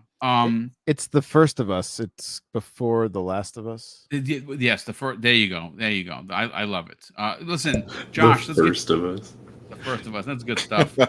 Josh, let's get your opinion on this. Look, I want your opinion on the remake announcement yesterday, which of course is a rumor. Sony hasn't officially pulled this out, but we did get confirmation from VGC. Andy said that he confirmed the story with his sources. This was originally reported by Wario64, who is someone that I trust and someone that always has their ear to the floor. So I'm counting it as fact for right now. And if I'm wrong, I'll take the knee. It's not a problem. What are your thoughts on this, dude? Like the fact that Microsoft is, on the cusp of 2023 being one of the biggest years in Xbox gaming history, with all new IPs coming out, and follow-up games, sequels to some of their best IPs. When you look at Sony kind of is stuck in reverse here. What are your thoughts on this? I mean, we just talked about him, right? Jim Ryan? Yeah. So what are they doing? Why, like, you've never seen, I can't remember a time in gaming history where we've just seen like so much filler. Yeah. Like we've got these games that are running on the current gens at 4K 60, and they're going to add a few other things here and there to justify another full price purchase. Like, I could see something like a collection, like Uncharted, and seeing stuff like that, where or like the MC, Master Chief Collection, where it's a massive collection of games, but just to see a game that's like just a handful, like just a couple years old. Yeah. What are they doing? And I mean, I don't understand. I can't understand anybody like backing it, anybody being thrilled about it, when it's like, the conversation for the longest time was like, Xbox doesn't have games, and we're going to get to the point that PlayStation only has remasters. Yep. I made the joke in the last segment, and somebody in chat was, somebody said they just need to give PlayStation the remaster pass, right? And they'll be good to go. But again, it goes back to my point. This is clearly for shareholders.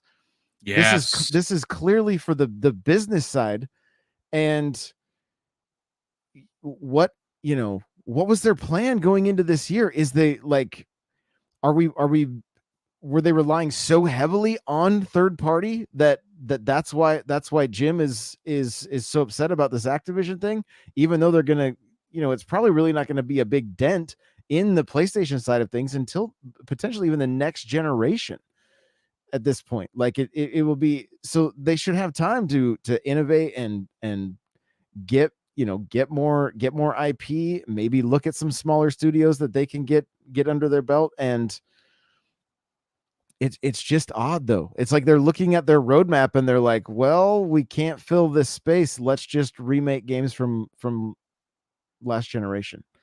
And it's very odd. And it's not what we need. I mean, for me, having missed out on everything on the PS4, cool, maybe that's the route I'll go. But they're also giving me the majority of these games that they're remaking for free with the purchase of the PS5.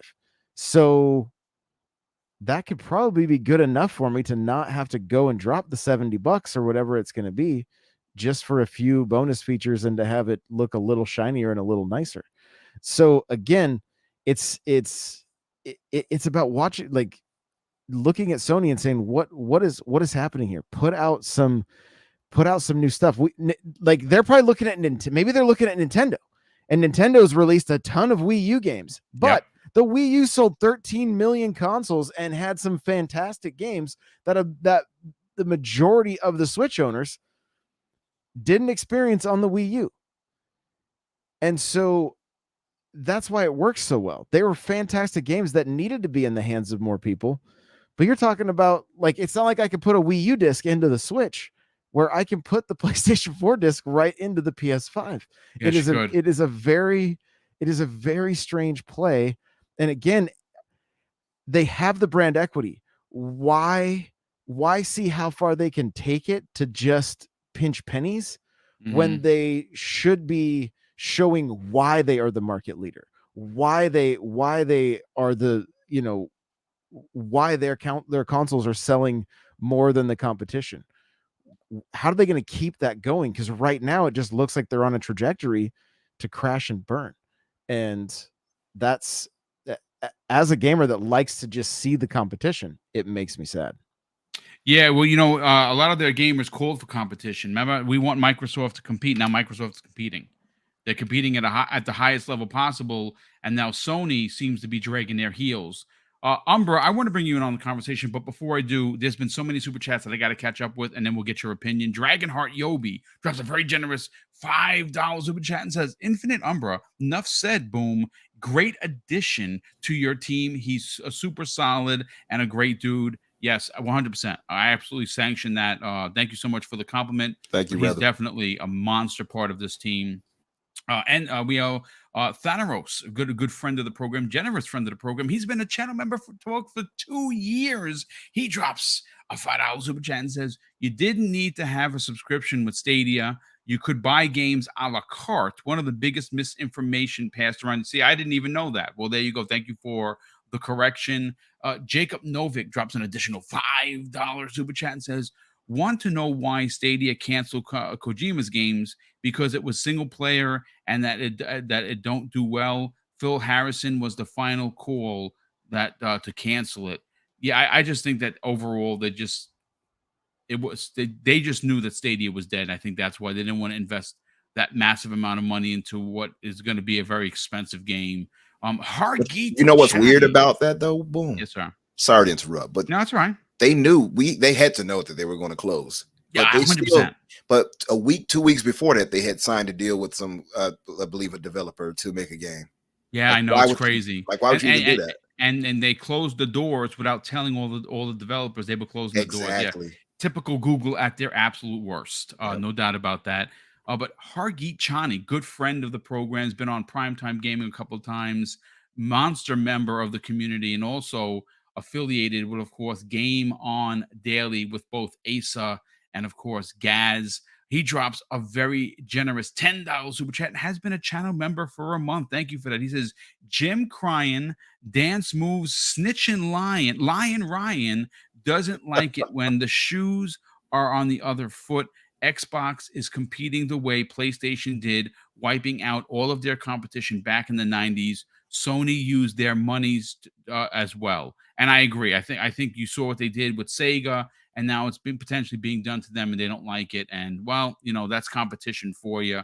Drawn TJ drops an additional $5 super chat and says, if Sony's stock keeps declining, do you think Take-Two can buy Sony or merge? But Take-Two, who's in charge? Now, Take-Two doesn't want a part of that. Take-Two doesn't want no part of that. If Sony is going to be sold, it's going to be the Apple. I don't think Amazon wants a part of Sony either, because Amazon has their streaming service. I don't think it would pass because Sony has Sony Pictures. Apple does have a streaming service, but they're not technically in gaming. I don't know. It would be whoever is going to buy Sony, if Sony stock continues to tumble, it's going to be a big deal. I don't know. Personally and selfishly, I do hope they get purchased so Spider-Man reverts back to Marvel, because then that means that we can get a Spider-Man game on Xbox and it won't be tied behind any marketing deals or usage of Tom Holland or anything stupid like that. But I would say outside of Amazon, Google could do it. What if they dropped out of this just because? What? That's not the first time I've actually heard that, Umber. That's a great point. Some people actually said maybe they dropped Stadia because Google intends to buy Sony. I mean, SIE would.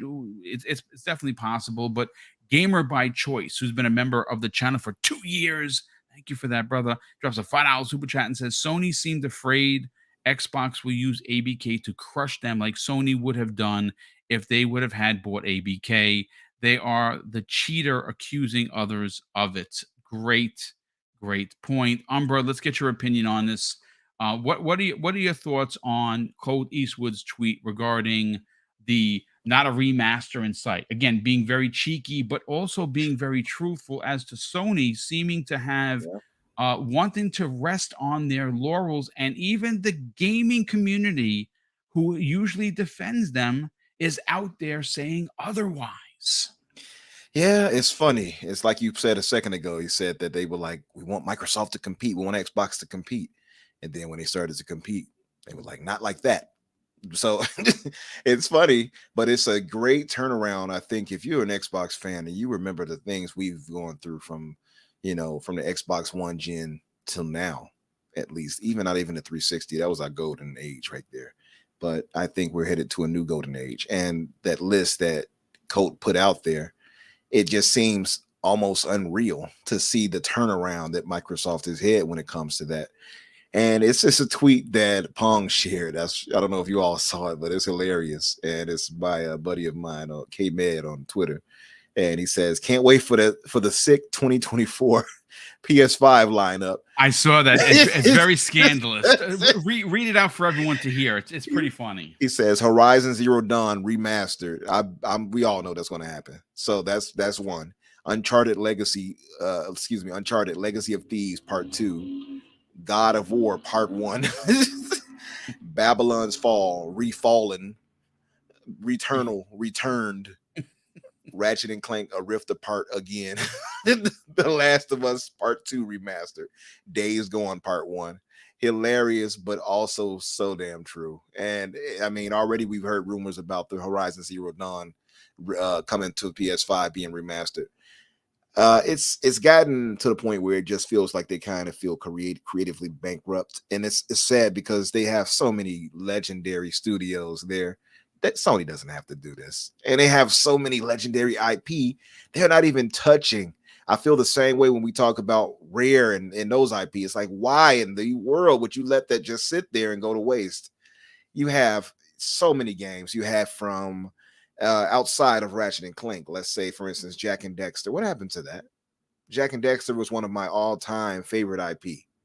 Why would you not use that? Boom, I know you talked about SOCOM before. Where's SOCOM? Why would you not put money and investment into that? You can make that a great single-player campaign if they really wanted to and give it a multiplayer component. Why is that not being out there? We don't know anything, actually, outside of Spider-Man 2 and Wolverine to come for PlayStation going forward right now.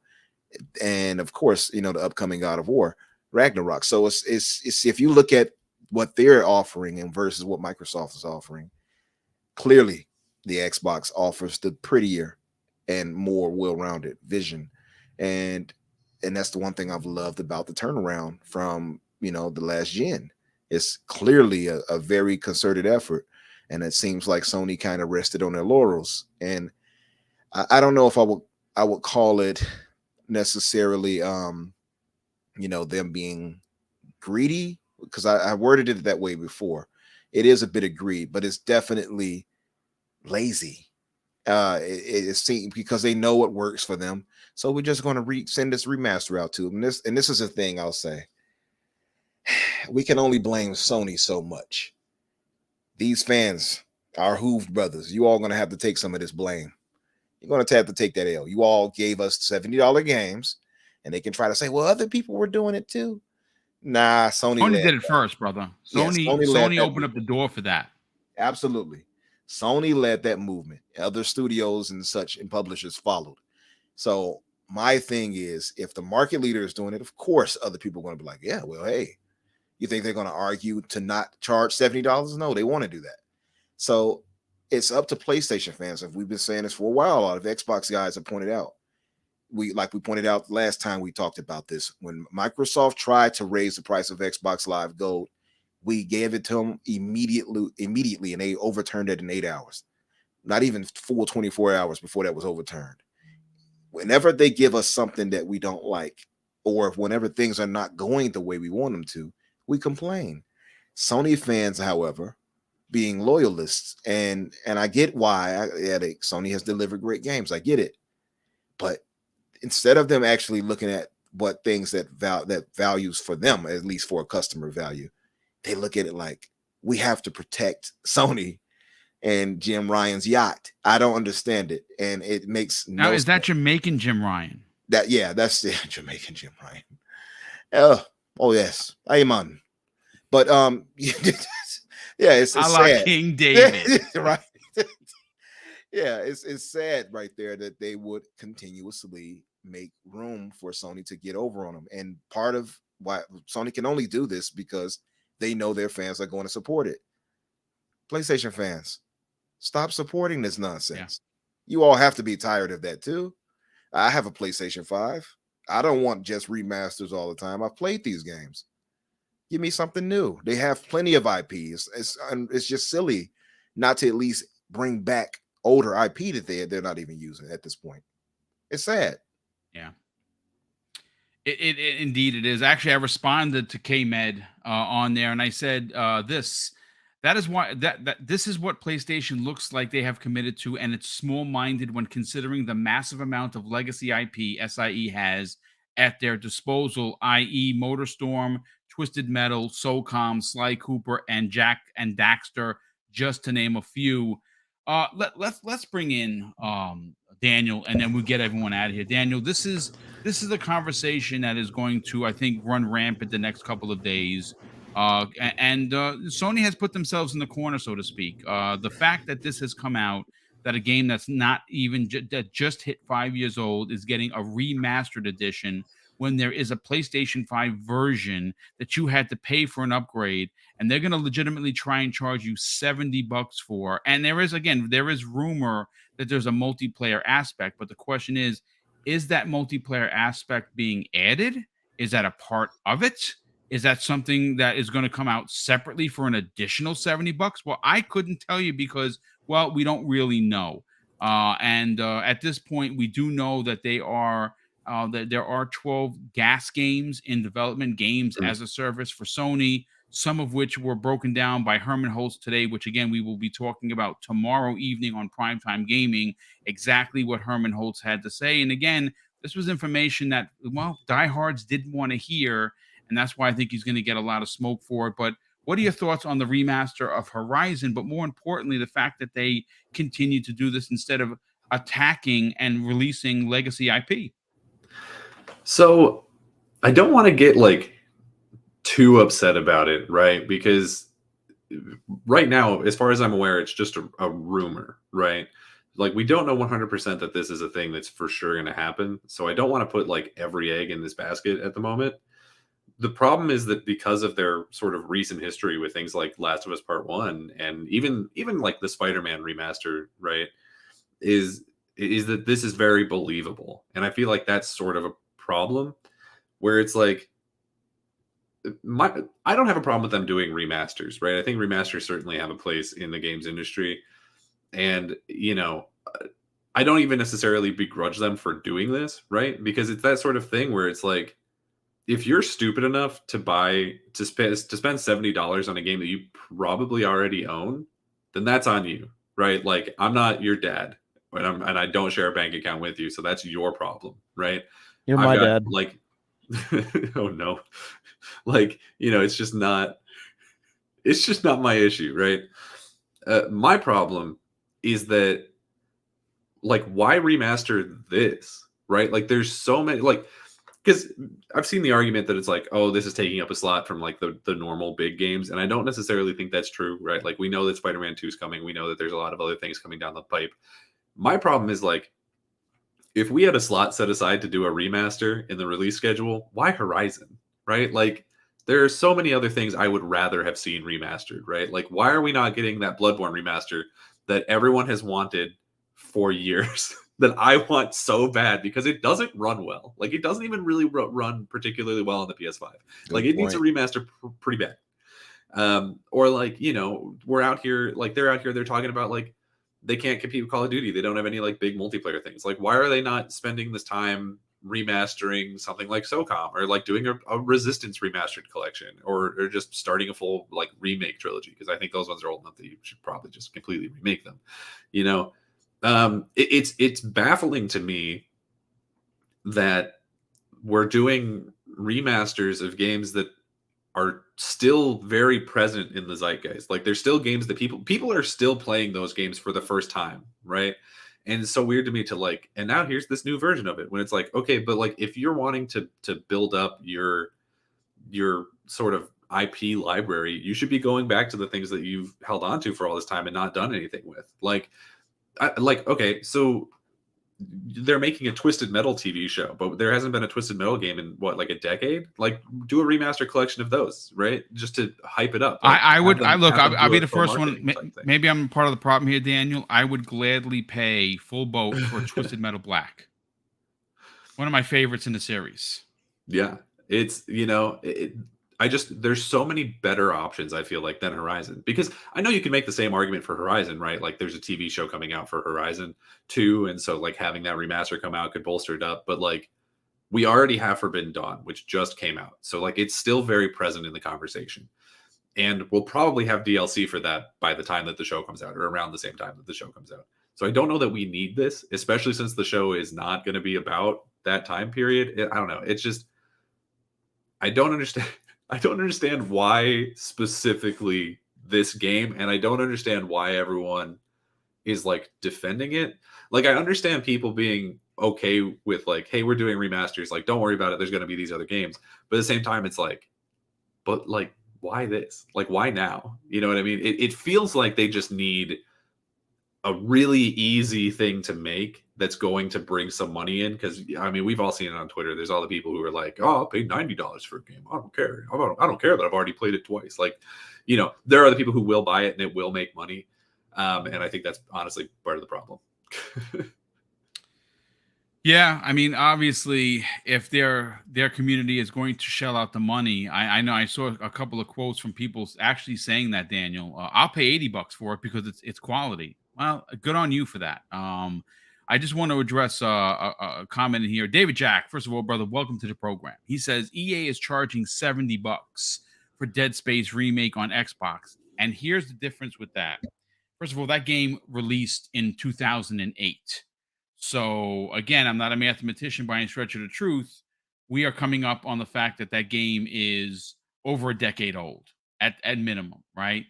This remake is an actual, like, full-on Resident Evil 2, Resident Evil 3, Final Fantasy 7 remake. So it's much different than Horizon getting a remastered when it already has a PlayStation 5 version that people had to pay extra bucks for instead of it just being upgraded for free like smart delivery does for Xbox. So I mean, again, if you don't feel Dead Space is worth $70 the way that they did it, then obviously please don't buy it. I'm in the bag because, well, I love Dead Space, and that's a full-on remake. That's like a full-on remake. So I'm gonna pay the $70, and I don't have a problem. I'm gonna pay $70 to God of War. I have no problem with that. God of War is gonna be a 40-hour campaign. Yes, please. I'll take it. But look, at the end of the day, you spend the money how you want to spend it. We know that Microsoft is making gaming more affordable, whereas Sony is not. And that is a proven fact. That's not a fandom opinion. The writing is on the wall. We've seen what Sony continues to do, and they will continue to rake you over the coals if you let them. I think Umber brought up a great point when Microsoft tried to double the price of Xbox Live Gold. We all took up arms with the torches and the pitchforks, and they changed it within 24 hours. And that's because we spoke out as a unified group of gamers saying that this isn't right. Unfortunately, Sony only listens to their most diehard fans, which is why there's a diamond tier of only, of their new PlayStation Stars program, which is from its inception sounds very fugazi. But again, this is why they're not talking about it, because it's nothing much to talk about. But listen, ladies and gentlemen, that is going to do it for your Tuesday edition of the Xbox Factor podcast. Of course, I'm your host, Mr. BoomStick XL. We're going to get to outros. I want to thank the near 500 people. We missed it by a pinch, and that is pretty awesome. We're growing the channel. Hopefully, there are a lot of new folks here that enjoyed the conversation, that you consider subscribing to the channel. Hopefully, you will subscribe to everyone on this panel. So let's break down how you can do that. And we'll start first with Daniel McGee. Sell your brand, brother. Talk about your YouTube channel that just crossed 500 subscribers. Now you're on the hunt for the additional 500, and that's going to take not a lot of work, because quite frankly, your work is really, really good. Talk about it. Tell people where they can go and subscribe, and more importantly, reach out to you and strike up a conversation on social media. Yeah, absolutely. So I actually, first I want to just add one thing to the previous conversation real fast. Is that it's something that I know that we've all heard over and over and over again during the last generation was like, all Xbox has is Halo, Gears, and Forza. And we were hearing that while they were releasing new titles in those franchises. Meanwhile, over on the PlayStation side of things, they have given you literally the same game 3 times. And they're doing it again and again. Like, we've already had Death Stranding twice. We've already had Ghost of Tsushima twice. We've had Spider-Man twice. We've had now we're getting Horizon twice. We got Last of Us Part 1 3 times. Like, it just keeps happening. And it's like, I don't know, where's that same energy? It's just something that's been bothering me.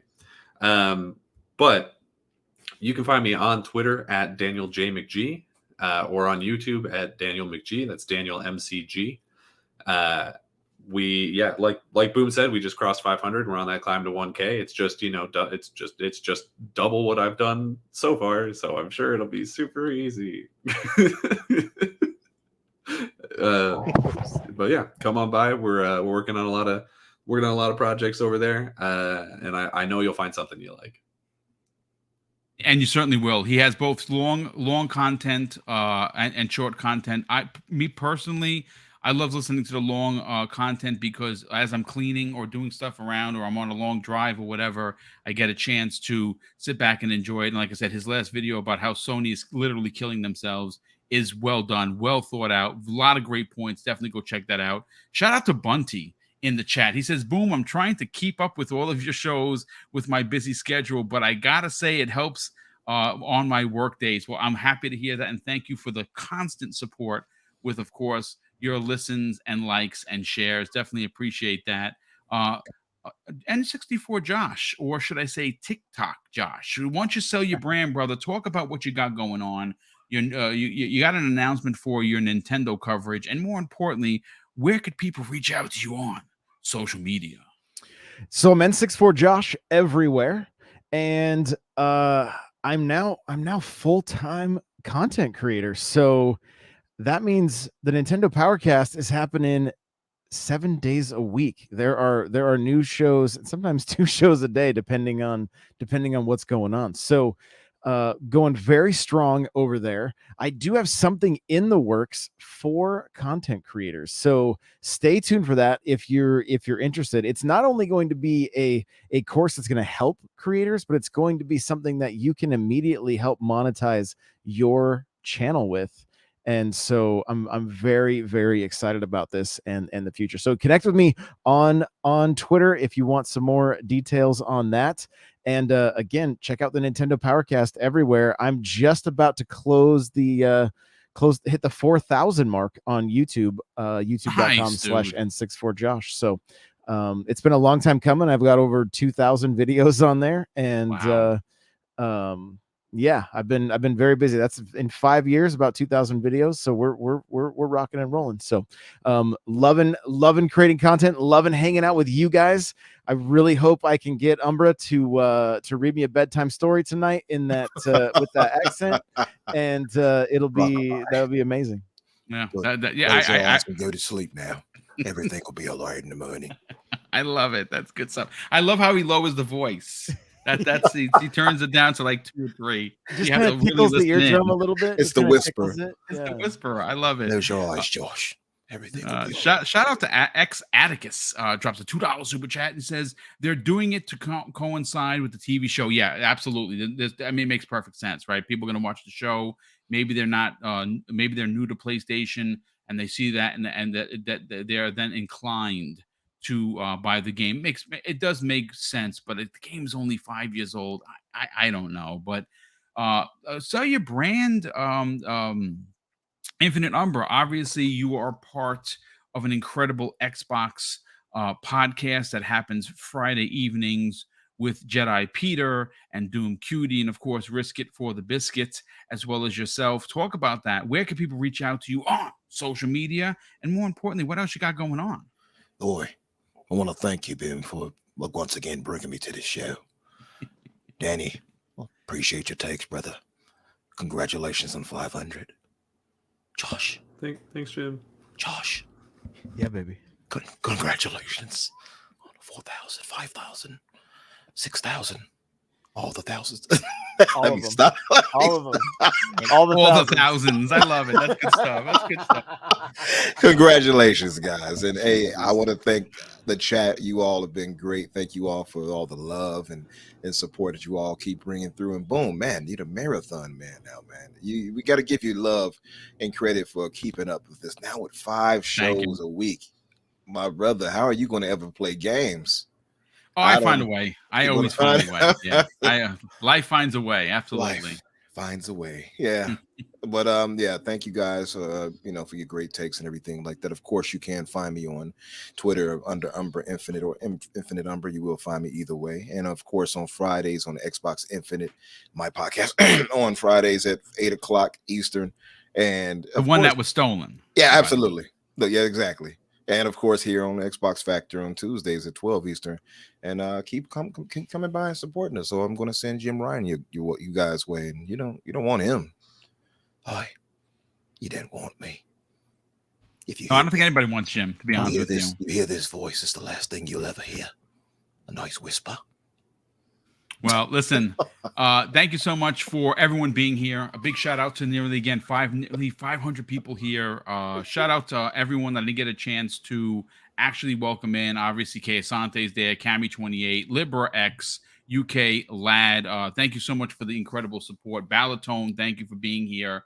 Obviously, we're going to be back at this tomorrow evening, 7 p.m. Eastern Standard Time with Randall Thor, or in many cases, Randall Pony. We're going to hear what he has to say about what's going on with Stadia, who's to blame, and of course, we're going to talk about what Herman Holtz had to say today. And folks, it's not what you expected. Yeah, he was dropping it like it was hot, but he was not giving the Sony diehards what they wanted. And I think there's going to be a lot of blowback from that. Tune in tomorrow, 7 p.m. Eastern Standard Time. This is Mr. BoomStick XL. This is the Xbox Factor podcast. Before you sign off. Yes. So you got Randall Thor coming tomorrow. That is correct, sir. Yes. Gotta be there for that because Rand is my Chi-Town homie. I gotta be there. I love Randall Thor. I actually was going to try. I tried to get him on today's show, but he said Mondays and Tuesdays are tough for him. Yeah. So I said, how does Wednesday look? And he gave me the thumbs up. So yes, he'll be there tomorrow night with the crew over at Primetime Gaming. Looking forward to that conversation. But of course, for Daniel McGee, N64 Josh, Infinite Umbra, and the rest of the crew for the Xbox Factor podcast, we thank you so much for the support. And of course, I'm going to close out the show with something, folks, that's important to me. Hopefully one day it'll be important to you. And that's something that my dad taught us when we were kids. And he would say, Craig, treat others how you want to be treated. And also, it doesn't cost anything to be nice. You live by those rules, son. I can guarantee you, you're going to have an awesome day. So take care, everyone. And we'll see you next week on the newest episode of the Xbox Factor podcast.